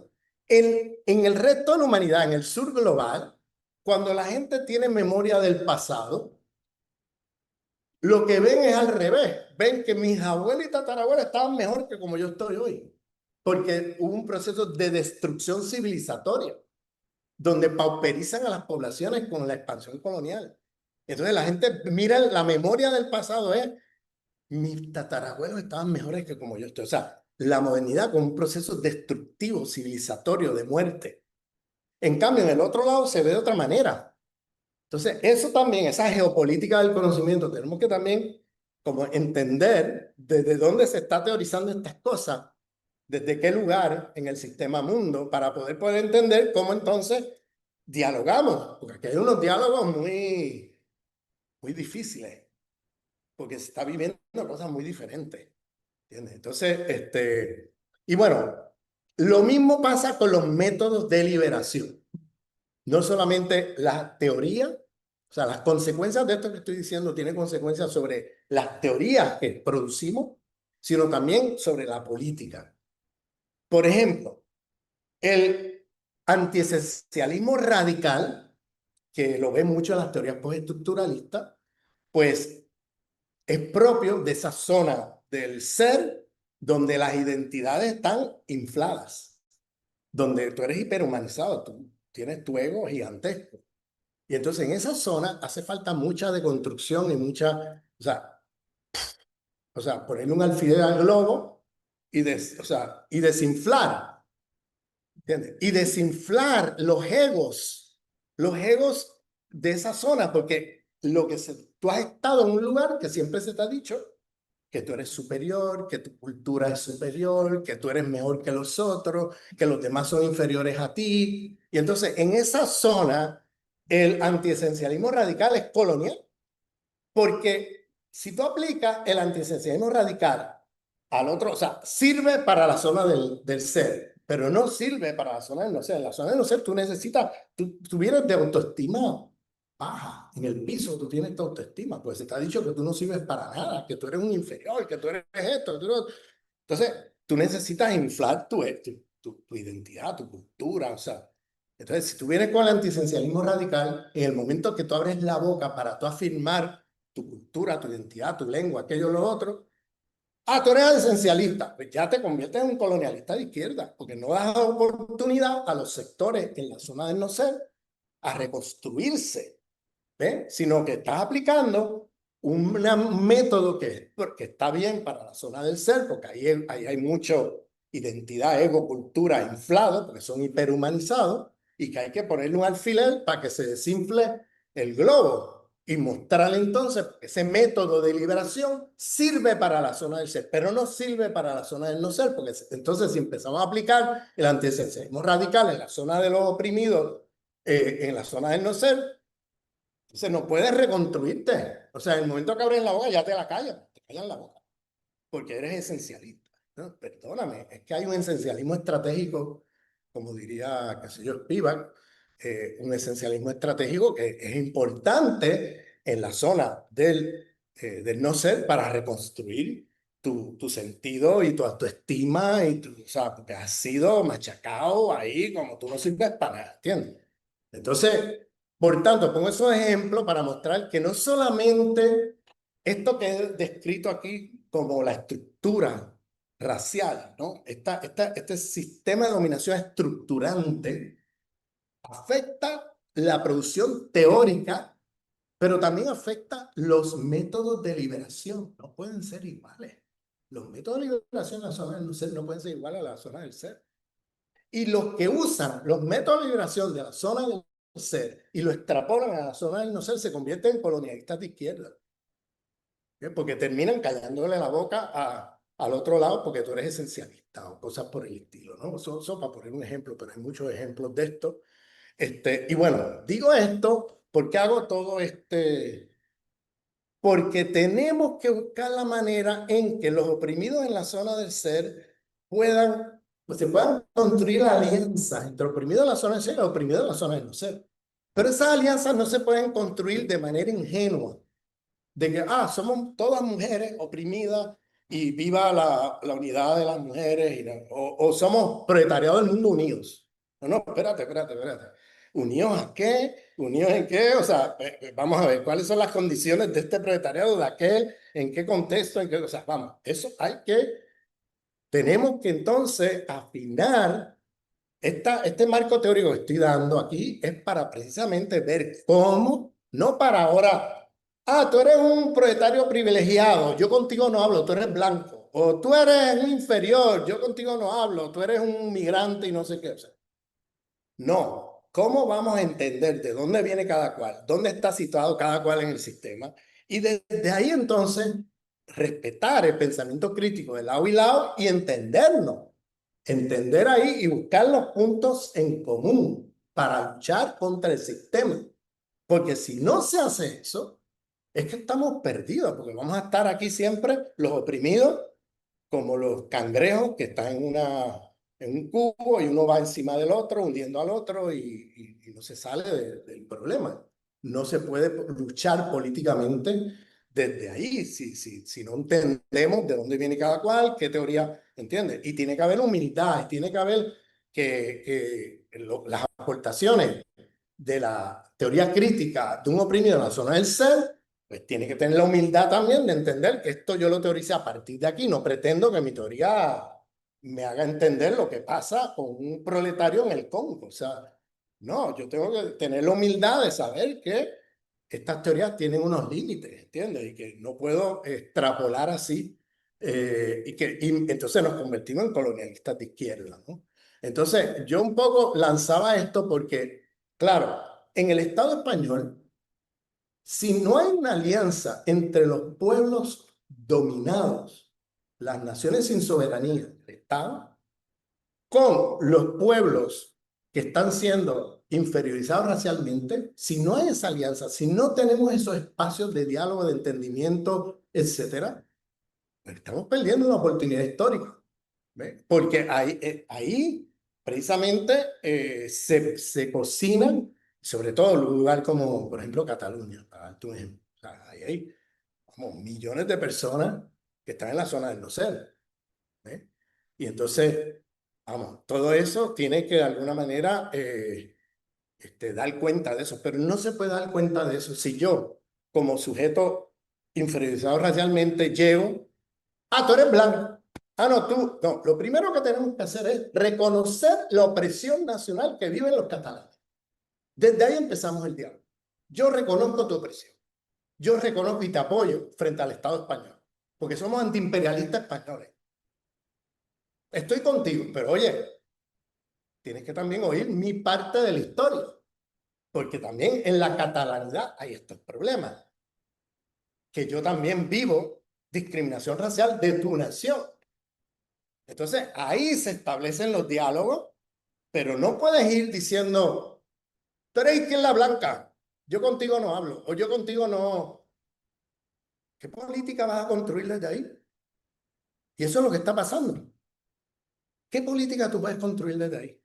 Y yo siempre digo, empieza por reconocer la opresión nacional que viven las naciones sin soberanía. Y desde ahí empezamos la conversación. Yo reconozco tu derecho a defender el gallego. Yo reconozco tu derecho a defender la soberanía de tu pueblo. Yo como catalán gitano o como catalán de origen marroquí o africano o pakistaní, pues yo reconozco ese derecho y participo y lo apoyo. Y desde ahí, entonces puedes comenzar una conversación donde yo te apoyo, pero oye, tienes que también escuchar lo que pasa acá y las cosas que ustedes tienen que corregir. ¿Por qué? Porque si nosotros vamos a hacer una república gallega o catalana sin descolonizar el concepto de república, o vamos a hacer otro Estado-nación, sin descolonizar el concepto de Estado-nación, va a repetir a España nuevamente desde una esquinita de la península ibérica. Entonces tenemos que descolonizar el concepto de república. No vamos a imitar la República Francesa, porque la República Francesa ya sabemos a lo que llevó eso, al exterminio de todo lo diferente. Entonces, ¿qué tipo de república, qué concepto de igualdad vamos a vindicar? Entonces, ahí yo vindico un concepto de igualdad que rompa con el concepto de igualdad abstracto de el eurocentrismo, de la República Francesa, donde nunca aterriza en nada, siempre es una igualdad abstracta. Entonces, yo ahí vindico el concepto de igualdad de los zapatistas. Somos iguales porque somos diferentes. Es decir, desde mi diferencia, entonces comenzamos a conversar sobre la igualdad. La igualdad tiene que ser estructural. No puede ser que tú me asimiles a lo tuyo como condición de posibilidad para poder tener un concepto de igualdad. No. Desde mi diferencia y en el respeto a la diferencia tuya y la mía, desde ahí conversamos en igualdad estructural, que es lo fundamental. Vamos a hablar de cómo podemos construir un proyecto de igualdad estructural. O como las feministas islámicas, de la cual yo aprendí de las feministas islámicas, que el concepto de igualdad que usan las feministas occidentales es totalmente colonial, eurocéntrico, moderno, etcétera.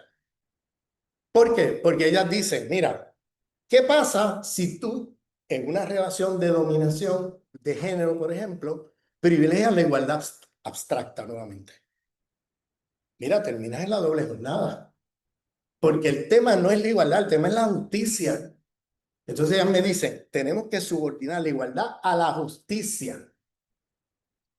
Hay relaciones de igualdad que son injustas. Hay relaciones de igualdad que son justas. Hay relaciones de desigualdad que son justas. Hay relaciones de desigualdad que son injustas. Entonces, ¿cuál es el criterio? No puede ser igualdad o desigualdad, tiene que ser justicia. ¿Cuál relación es justa?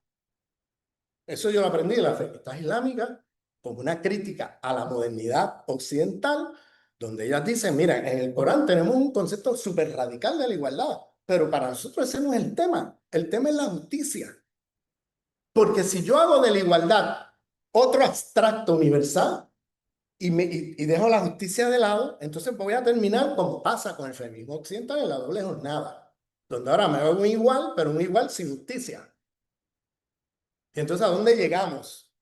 Entonces, las feministas islámicas plantean el tema de que tenemos el criterio para saber qué relaciones de desigualdad o desigualdad vamos a apoyar, va a ser a partir de qué es lo justo. Porque hay momentos donde hay relaciones de desigualdad que son justas, porque tienes que redistribuir riqueza, porque tienes que hacer justicia frente, ¿entiendes? Entonces vas a imponer criterios que pueden ser relaciones sociales desiguales, pero que son justas, ¿ves? Entonces, por tanto, nosotros tenemos en la república que construyamos, tiene que haber un sentido de igualdad diferente a lo que ha sido hasta ahora el concepto de igualdad de Occidente.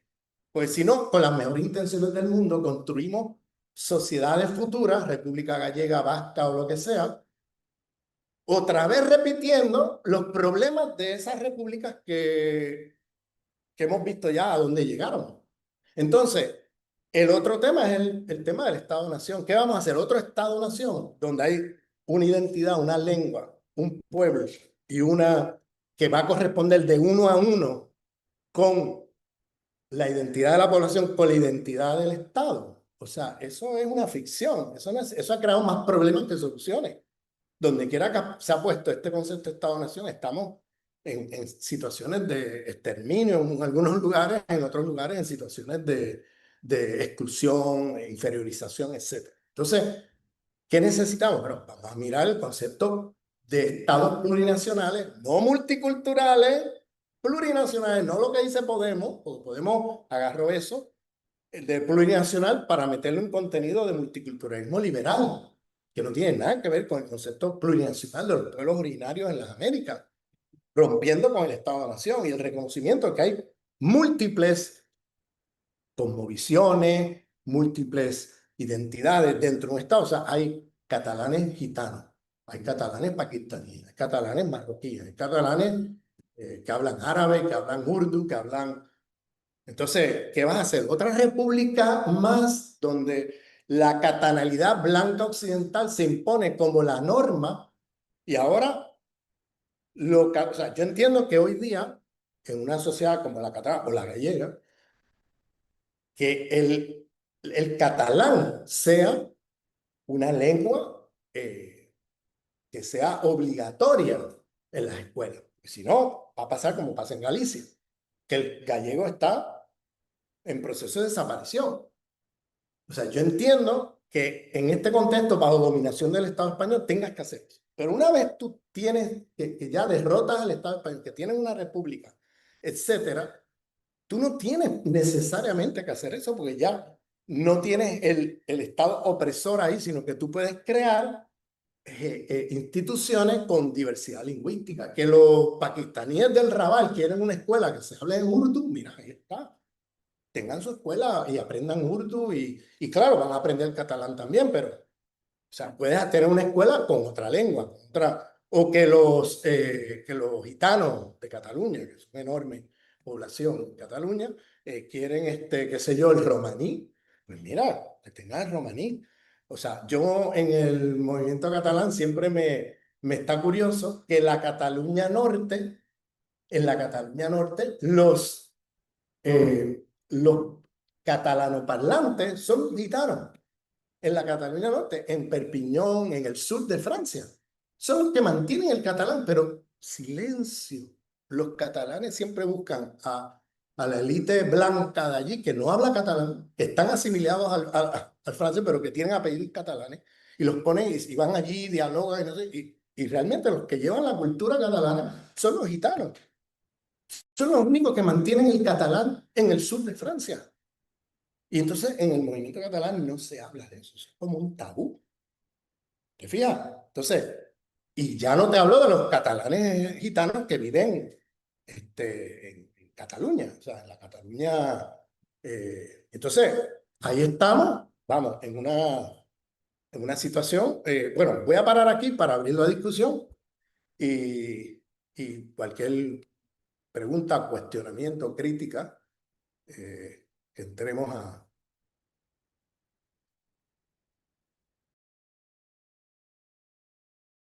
Pero el mensaje principal es no hagamos otra España. O sea, si tú no te descolonizas del concepto de república, del concepto de Estado-nación, de todas estas cosas, con las mejores intenciones del mundo, haces otra España en una esquina de la península ibérica. Porque le haces a otro lo que España te hizo a ti. ¿Te fijas? Entonces, de ahí no salimos. Por eso hay que descolonizar los movimientos soberanistas para construir otra cosa diferente a España y a lo que ha sido España. Pero para eso tiene que haber un proceso de descolonización epistémica, política, etcétera, dentro de los movimientos. Por eso creo yo que lo decolonial es muy útil a los procesos de liberación. No, bueno, muchísimas gracias, Brandon, sobre todo por volver ahí un poquito a conceptos fundacionales que, bueno, para lo político y para hacer política es absolutamente clave lo que acabas de hacer. Además del racismo, definición de racismo, estos días atentas a lo que pasaba en Cataluña, volaba por el ambiente la cuestión también de qué es nacionalismo, ¿no? Por la cuestión también de la obra de teatro, ¿no? de la semana pasada y tal, que es la comunidad migrante está sufriendo del nacionalismo lingüístico de los catalanes, ¿no? Y ahí también se crea todo tipo de ambigüedad de qué se entiende por nacionalismo en diversos contextos, ¿no? Que lo que hacemos en un contexto, por ejemplo, como el gallego, en el cual hoy en día hablar gallego es lucha anticolonial, ¿cómo hacemos entender que eso no tiene nada que ver con el nacionalismo lingüístico, ¿no? Sino con una lucha desde una posición subalterna en la cual estás intentando llamar la atención sobre ciertas estructuras de dominación. Entonces, creo que ahí la clave que nos has dado de volver a esos conceptos fundacionales es importantísima. Y después lo que también comentaste, que me parece muy interesante, relacionado con lo lingüístico, pero relacionado también con la capacidad de enunciación, que como feministas también que hemos aprendido muchísimo del concepto de interseccionalidad, que en principio, ¿no? Parecía que era un concepto que estaba llamado a ayudar a mayores posicionamientos de enunciación, a mayor capacidad para hablar, y que, y lo digo como feminista, me pregunto a veces si no estamos cayendo en una práctica de la interseccionalidad del cállate, ¿no? Y también de la autocensura, ¿no? Esa jerarquía y esa categorización de los privilegios, y entonces estamos constantemente analizando, se puede hablar, si no se puede hablar, también callamos a otras comunidades de ciertas categorías, y estamos siempre en esa práctica de la interseccionalidad del cállate, en vez de la interseccionalidad del habla. ¿No? Habla desde donde puedas, porque si no, no va a haber Pero es que un mira, momento de diálogo que creo que aquí en esta escuela que lleváis haciendo 2 años, que realmente creo que somos afortunadas de que la vengáis a hacer aquí, porque crea unos momentos de debate y de aprendizaje y de capacidad de hablar que posiblemente desde muchos de los métodos emancipadores que hemos asumido, hemos dejado de hacer. Entonces, bueno, gracias. sí. Gracias Bueno, Elena, yo soy muy amigo de Angela Davis. Yo soy muy amigo de las feministas negras americanas y detestan el concepto de intersección. No lo hacen en público porque no quieren hacerle el juego al feminismo blanco ni al mundo blanco. No quieren hacer eso, porque entonces hacen un espectáculo, ¿no? Donde entonces el feminismo blanco, ahí están las mujeres negras matándose unas a otras. Ellas no juegan ese juego. Pero tienes que entender algo, que la teoría de intersección es una teoría liberal, burguesa liberal. Y lamentablemente los grupos racializados aquí la repiten como papagayos, sin saber lo que están hablando. Porque el feminismo negro nunca fue liberal burgués. Beverly Crenshaw, por favor, presten atención. Beverly Crenshaw es la que acuña el término de interseccionalidad. Beverly Crenshaw. ¿Quién es Beverly Crenshaw? Una profesora de Derecho en una universidad de mucho prestigio en Estados Unidos. Entonces, ella lo que intentó hacer fue lo siguiente. ¿Cómo le hago para que en una corte liberal burguesa yo pueda demostrar múltiples opresiones? Múltiples opresiones como el feminismo negro ha hecho toda la vida. Entonces, ¿cómo yo le hago? Entonces, te metes en la Corte Liberal de Derecho, entonces yo tengo que demostrar la discriminación de género aquí, la discriminación de clase acá, la discriminación de sexualidad acá, la de racial acá. Entonces, luego intersecto para mostrar las múltiples opresiones, una Corte Liberal de Derecho. Pero ella nunca pretendió hacer una teoría universal de las múltiples opresiones. Nunca. Ella siempre buscaba cómo adaptar las aportaciones de las feministas negras al contexto de una corte liberal burguesa de derecho. Entonces separó las opresiones así. Cuando en la realidad las feministas negras siempre hablaron de la imbricación de las opresiones.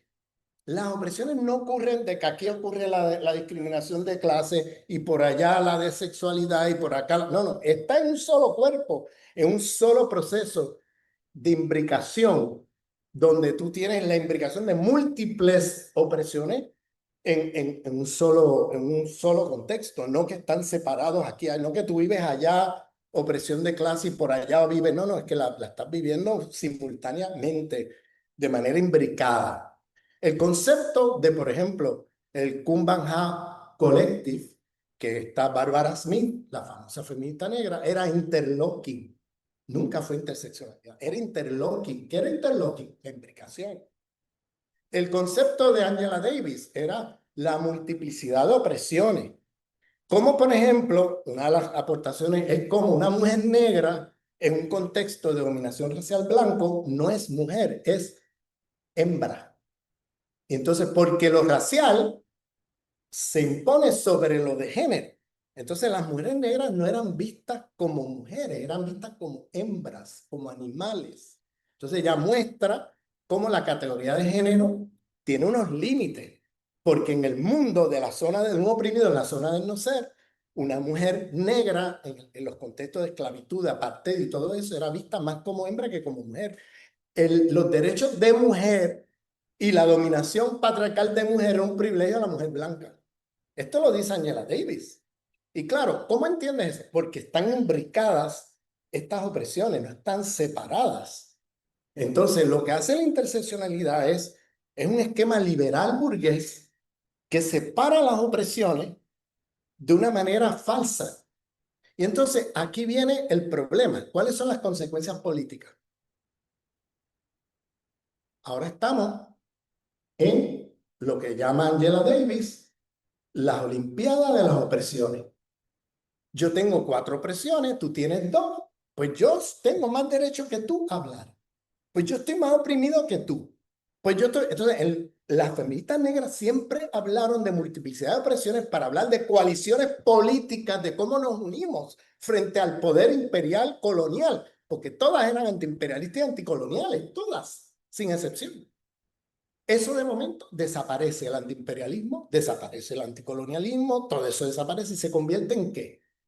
En identity politics, en políticas identitaristas. Yo soy mujer, yo estoy oprimida por esto, pero además soy negra y además soy... Entonces yo tengo más derecho que tú a hablar. Entonces en lugar de construir coaliciones, se convierte en la ley de la selva, a veces que pueda. Entonces, imagínate cuán brutal ha sido esa teoría en términos de división, ¿ves? Y en términos de las consecuencias políticas nefastas, que no era la intención de Beverly Crenshaw. Beverly Crenshaw está interviniendo en una corte liberal burguesa y buscando cómo esto que aportaron las feministas negras en el feminismo negro de la multiplicidad de ¿cómo lo aplico aquí? Pero de ahí se saca una teoría universal, porque las feministas blancas dijeron, perfecto. Los marxistas eurocéntricos, perfecto.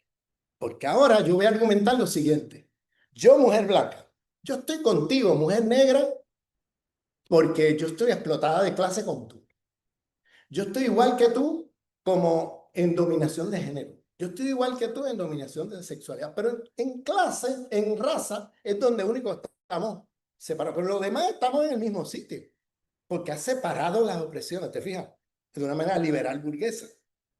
Pero no, tú no estás en el mismo sitio como mujer blanca proletaria que una mujer negra proletaria. Tú no estás en el mismo sitio como mujer, como opresión de género o de sexualidad que una mujer negra, porque está el tema de lo que acabamos de discutir. Regulación y emancipación, donde viven las opresiones mitigadas por el privilegio racial, o violencia y despojo, donde viven las opresiones agravadas por la dominación racial. ¿Ves? Entonces, ya no estamos hablando de la misma experiencia, ¿entiendes? Son experiencias diferentes. ¿Ves? Entonces, lo que hace por eso es que el imperio, por eso yo hablo de la interseccionalidad imperial. Por ahí pueden ver mis videos sobre eso.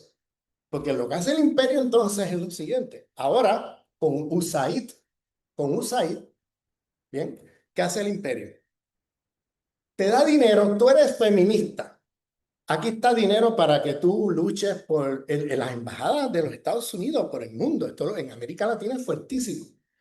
Yo te doy dinero para que tú hagas tu feminismo. Tú eres ecologista, yo te doy dinero para... Tú eres anticapitalista, aquí está el dinero para... Tú eres antirracista, aquí está el dinero para que tú te organices contra el racismo. O sea, observa, siempre y cuando no seas antiimperialista. Siempre y cuando tú seas antipatriarcal o que tú seas anticapitalista o que tú seas antirracista, y siempre y cuando no veas el problema con pruebas sistémico, siempre y cuando no hagas alianzas antisistémicas, siempre y cuando no hables de imperialismo, aquí está el dinero. ¿Por qué? Porque el imperio es tan impresionantemente sabio que ha aprendido de las lecciones y ¿qué hace? Las mismas patologías que produce el imperio en términos de multiplicidad de dominaciones, y de opresiones y de explotaciones, el mismo imperio te organiza la oposición a esas opresiones. Una oposición que ellos puedan domesticar, que no se le vaya de las manos. Entonces, te doy un ejemplo. El golpe de Estado contra Evo Morales en Bolivia. Ahí viene otra vez la intersección. Aquí la tienes, la interseccionalidad imperial. Le quita la parte antiimperialista anticolonial de las feministas negras, lo deja como un tema identitario, cada cual lucha desde su esquina. Yo, mujer feminista, yo lucho por mis derechos y tú, lucha antirracista, tú luchas ya por lo tuyo, cada cual desde su esquina, por las migajas dentro del sistema. Entonces no veo estos oprimidos como parte de una lucha antisistémica, no me interesa ni siquiera hacer alianza con los otros.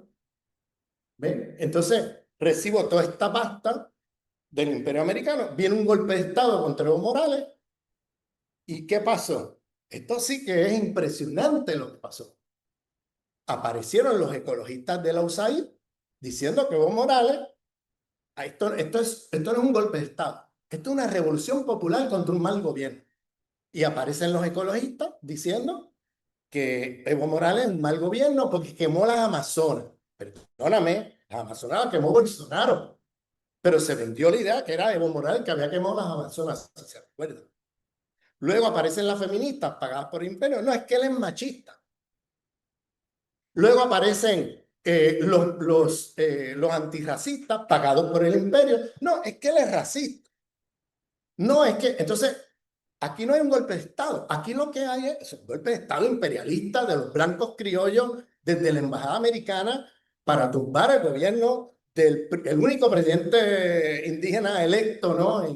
en Bolivia, en la historia de Bolivia, con matanzas en las calles, matanzas. Y de momento tú tienes lo que yo llamo los decoloniales coloniales aplaudiendo el que hayan tumbado a Evo Morales, porque aquí no hay un golpe de Estado, aquí lo que hay es una rebelión popular contra un mal gobierno. Entonces ahí están los de USAID pagados, diciendo, no, no, aquí lo que pasa es que este tipo era machista, no, es que era destructivo del ecologismo, no, es que era racista, no, es que era... Entonces, ¿te fijas lo que estamos hablando? Entonces aquí hay una agenda imperialista con esto de la interseccionalidad. Porque lo veo en los grupos inferiorizados racialmente aquí en el Estado español, usando ese tipo de concepto imperial, burgués, sectario, y no se puede ni siquiera hablar entre ellos, porque van a una reunión y terminan a las patadas. ¿Por qué? Porque tienen un concepto burgués, un concepto liberal de la multiplicidad de opresiones. Entonces, cada cual se ve en competencia, ¿ves? Y entonces no logra desarrollar un proyecto común, ¿no? Contra una opresión, porque cada cual está ahí peleando por su esquina, en el ring. Entonces, lo que te quiero decir es que el problema es todavía más profundo, porque es la misma teoría de la interseccionalidad la que hay que poner en cuestión, porque es una teoría liberal burguesa. Y entonces, cuando tú miras a, por ejemplo, a Angela Davis o Barbara Smith o las históricas a Bell Hooks o las históricas, tú te fijas que ellas nunca usaron interseccionalidad, nunca usaron eso. De hecho, te digo, hablando con ellas, soy amigo de varias de ellas y me lo dicen así, que lo que pasa es que no quieren salir en público a llamar la atención de eso porque no quieren que se convierta en un circo de mujeres negras atacándose unas a otras. Pero ellas, por ejemplo, ven con mucho problema el uso de esa categoría porque tergiversa todo lo que fue el feminismo negro. Y entonces tú tienes aquí feministas negras o feministas racializadas en el Estado repitiendo esas cosas sin saber la historia de eso, sin haberse leído la literatura de las feministas negras, sin conocer nada de eso y repitiendo cosas liberales, burguesas, que el imperio ahora promueve por todas las esquinas. Que el imperio promueve por todas las esquinas. Yo sé que a lo mejor les cae pesado que yo esté diciendo tanta cosa aquí resumida, pero perdonando, ¿no? Pero es que estas cosas las tenemos que discutir a calzón quitado. A calzón quitado decimos en Puerto Rico. Yo no sé si eso se dice aquí. Pero lo tenemos que discutir porque es que si no, ¿a dónde vamos? ¿Qué proyecto político podemos construir desde esa interseccionalidad liberal de la ley de la selva, donde cada cual en su esquina con su identidad y su pancarta, y a mí no me importa lo que le pase al de allí, ¿no? ¿Qué podemos construir desde ahí? Nada, nada. Es que eso es perfecto para el imperio. Eso es divide y vencerá. O sea, de ahí no se construye nada.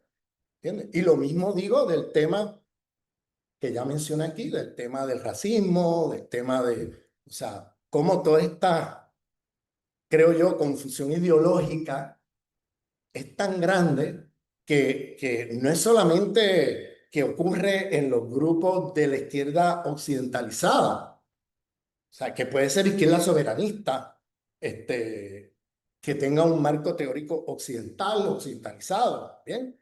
O eurocéntrico, sino que ocurre también en los grupos que vienen de la historia colonial, en los grupos de coloniales antirracistas, otra vez el mismo problema. Entonces, yo mi espíritu aquí es cómo le hacemos para que podamos trabajar juntos. Léanse el último libro de Julia Ortega, Bárbaros y dice patanes. Esa es una traducción malísima, malísima. Eso de patanes. Ella no está hablando, eso de patanes, eso no. Ella está hablando, esto es un término de la jerga francesa para hablar de blancos empobrecidos. Trabajadores blancos empobrecidos. De eso es que está hablando. Eso es un término del jargón francés, que un término que se usa, que ella pone en el título y dice los bárbaros y esto. Pero ella lo que está hablando es los bárbaros, es decir, los sujetos trabajadores de la historia colonial inferiorizados racialmente en Francia con los blancos empobrecidos. Entonces, ¿cómo? No sé. Sí, Curcuñado sería. es beau-frère. Bof. Y es esta idea de tu cuñado, ¿no? Que es el conservador, el reaccionario. Bueno, está hablando de eso. Entonces dice que lo que hay que superar es el tema del racismo para poder generar esa alianza política de clase desde la cual poder construir un proyecto revolucionario, antiimperialista y anticapitalista en los países imperialistas. Entonces, ese libro es muy o sea, atinado a lo que estamos viviendo. Yo lo recomiendo fuertemente. Pero si no tienes un proyecto político, lo que tienes es un proyecto moral o un proyecto de autoestima, ¿no? Donde yo voy ahora a hacer, te voy a dar por la cabeza todo lo que pueda para porque luego me siento mejor, ¿no? Porque hago, ¿cómo te digo? Es una autoterapia, ¿eh? Y por ahí hay varios así en Facebook y todo eso que andan dando palos a medio mundo y luego, qué bien me siento, ¿no? Porque ya, o sea, es una autoterapia, eso no es política, eso es moral, eso no va para ningún lado, eso es. Y entonces tú no sabes todas las veces que yo tengo que ir a través del Estado haciendo lo que se dice damage control, control de daño. Porque tengo que ir a explicar, no, perdóname, lo de colonial para mí no es eso. Y tengo que explicar porque donde quiera que... De colonial yo no quiero saber de eso, claro. Están mirando en Facebook unos ataques pero furibundos y absurdos de grupos inferiorizados racialmente en el Estado y con los cuales no se puede dialogar, que es una cosa, vamos, totalmente decadente, decadente. Entonces, lo que tenemos que hacer es un proyecto político revolucionario antiimperialista español en el Estado español. Y para eso tenemos que buscar los puntos de encuentro y discutir los puntos de desencuentro para ver cómo podemos trabajar juntos. Ahí está el desafío.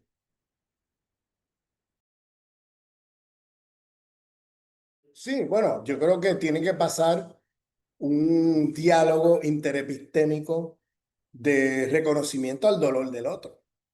Eso tiene que estar ahí como parte también de esos diálogos. Lo que pasa es que desde el dolor no vas a poder construir una política de liberación, porque vas a estarle gritando, ¿entiendes? Sino tienes que entonces poner en su sitio tu dolor en relación al otro, expresarlo.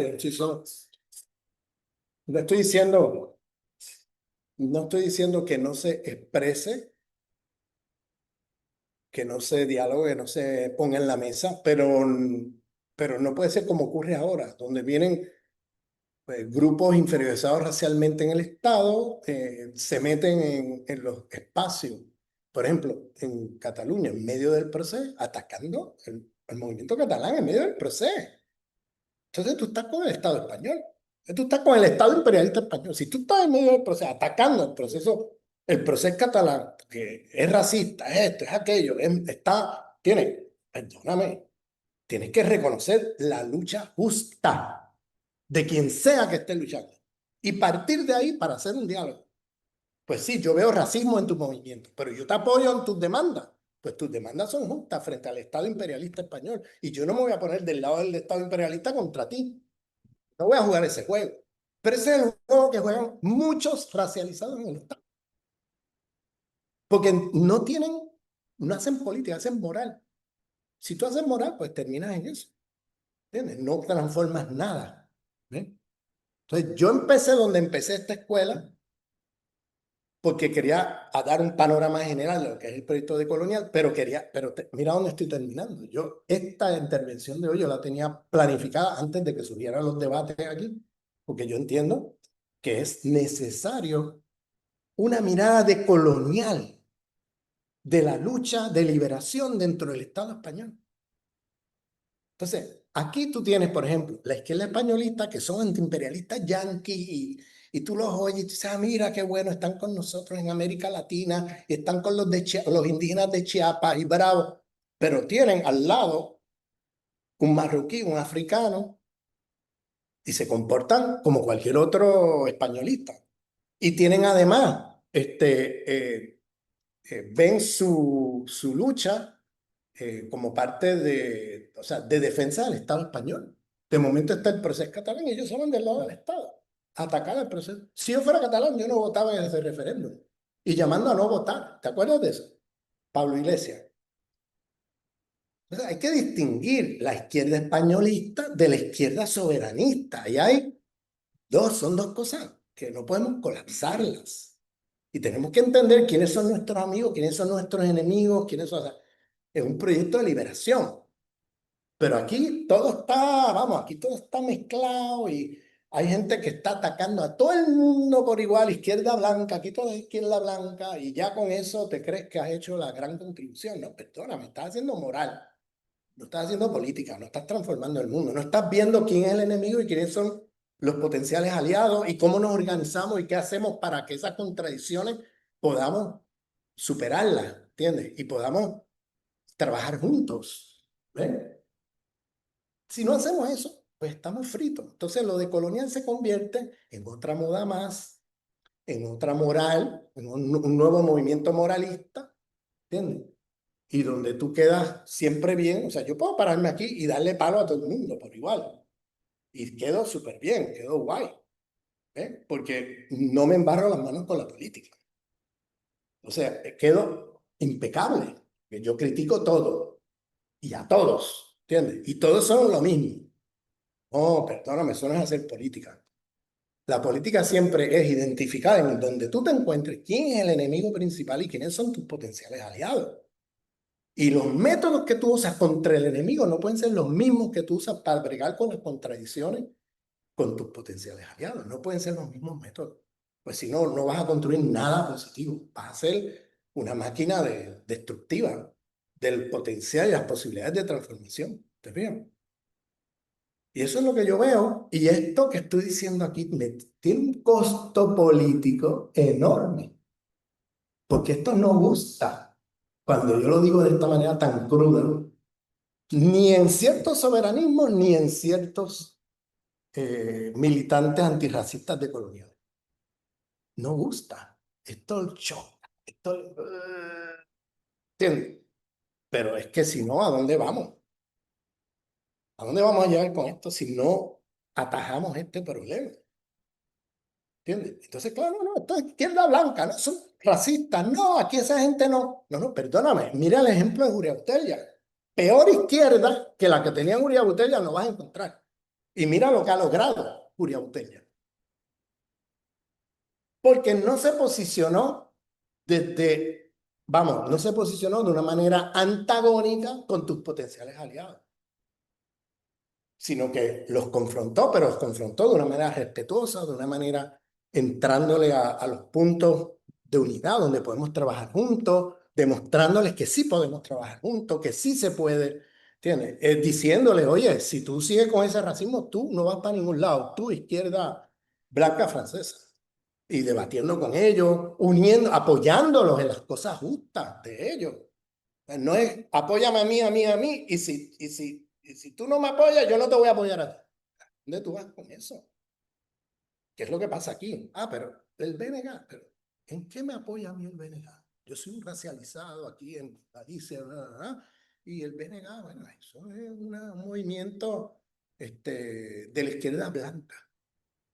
Espérate, vamos a ver, o sea, vamos a ver, vamos a hacer la cartografía del poder, vamos a ver las contradicciones, porque el enemigo no es eso, es el imperialismo español. Y la mayoría de los grupos de coloniales antirracistas en el Estado español son españolistas, sin saberlo. Porque terminan haciendo el juego al Estado español, donde quiera que se encuentran en las periferias del Estado. ¿Sí? Porque terminan atacando a potenciales aliados, confundiendo al enemigo. ¿Entiendes? Y entonces, si tú te dedicas a criticar a la izquierda soberanista, termina reconciliado con el Estado español. Estaba yo pensando que Enrique Busoy, de modo como él explica la modernidad y lo ontológico y lo transontológico puede ayudar a entender el problema, porque justamente cuando llega a Europa a viajar al sur del continente, llega desde su cosmovisión, o sea, llega desde su ontología. Y cuando llega, entonces nombra lo que ve y lo introduce en su mundo. Entonces, por ejemplo, dice, son indios. ¿Por qué? Porque en su mundo, la India no estaba situada ahí y podrían entonces estos pueblos ser parte de la India. Entonces se nombra de una manera que no corresponde con lo que es.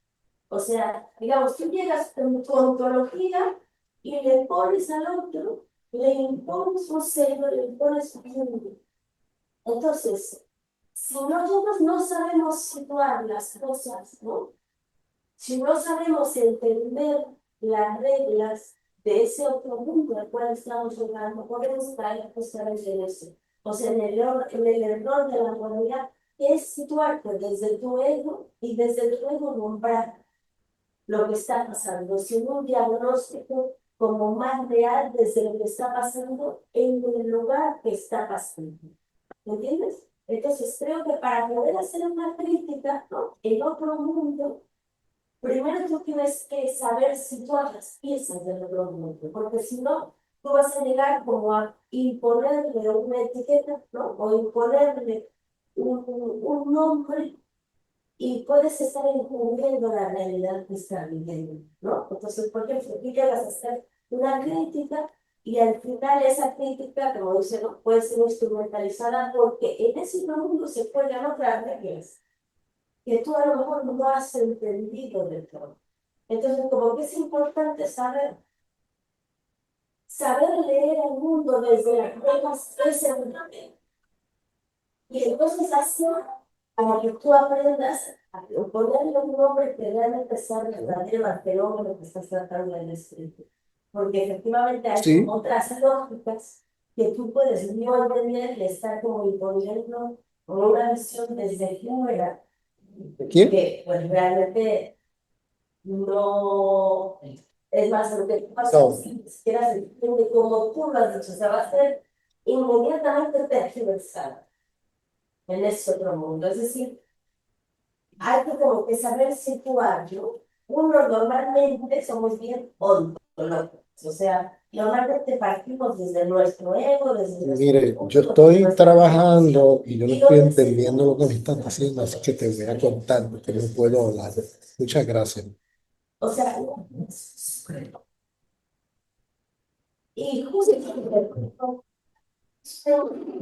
adoptar esta posición y más bien a involucrar al interior de ese mundo y aprender a situarte no desde tu ego, sino desde un nosotros. O sea, entonces tienes que reconstruirte en ese otro espacio, de otra manera. Yo creo que esto va a llevar una conversación más larga, pero bueno, o sea, lo que quiero decir es Así como la modernidad nombró América Latina, ¿no? América, y incluyó eso. Tenemos que nosotros tener cuidado de que cuando vamos a otro mundo, no terminemos también encubriendo lo que está pasando, solamente afirmando nuestra realidad desde nuestro propio ego, desde cómo nosotros lo estamos viviendo, sin tener una lectura más compleja de lo que está pasando ya y de las lógicas que ya forman parte de ese otro mundo al que estamos. Gracias, Katia, porque yo creo que has puesto en palabras filosóficas lo que yo he tratado de decir aquí como por 2 horas, porque realmente es muy útil el pensamiento, el ego moderno, que todos, incluyéndome, todos lo encarnamos. Entonces es muy fácil tú llegar a otro sitio y no tomar en cuenta, o sea, como si fuera tabula rasa. Entonces yo llego y pongo mi situación, mi ego, y pierdo de vista todo lo que está en juego allí. Porque ese, como tú dices, la transontología, más allá de la ontología de donde vengo, que es el planteamiento de Dussel, que tenemos que cuidarnos porque eso que hizo Europa al mundo la podemos estar haciendo nosotros, tranquilamente. Esto tiene más seducción. O sea, el método analéctico, el método de la filosofía de la liberación, consiste en que tú no subestimas solo por su mundo, sino que tú seas capaz de ver la semejanza. Entonces, en esa semejanza tú puedes entender que la Rusia es una colonia, así como Argentina, ¿no? Hoy, hasta con ese nombre, no fue una colonia, pero es una semejanza. No quiere decir que sea lo mismo. Exactamente. Entonces tú se lo dices. Y tú tienes que saber que esa es una semejanza analógica, pero también puedes entender las dominaciones que están presentes en ese organismo.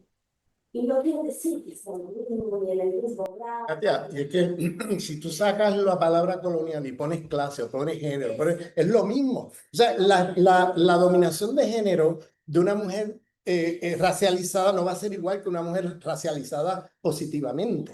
¿Entiendes? O la dominación, pero seguimos diciendo que hay opresión de género. Lo que pasa es que no va a ser, es semejante, pero no igual. Lo mismo con clase, lo mismo con el colonialismo. Es un colonialismo que opera en las naciones sin soberanía, pero no es el mismo que ocurre en Palestina, por ejemplo. Son semejanzas sin identidad. Ese es el principio. Claro, claro, claro, exactamente. Entonces ahí tenemos que abrir nuestro corazón, nuestro horizonte. Por eso la descolonización espiritual es fundamental. Porque si no descolonizamos nuestros egos, vamos a seguir reproduciendo el mundo moderno colonial con las mejores intenciones del mundo desde el antirracismo radical, desde lo de colonial radical. Entonces volvemos a repetir la historia nuevamente. ¿Ves? Entonces,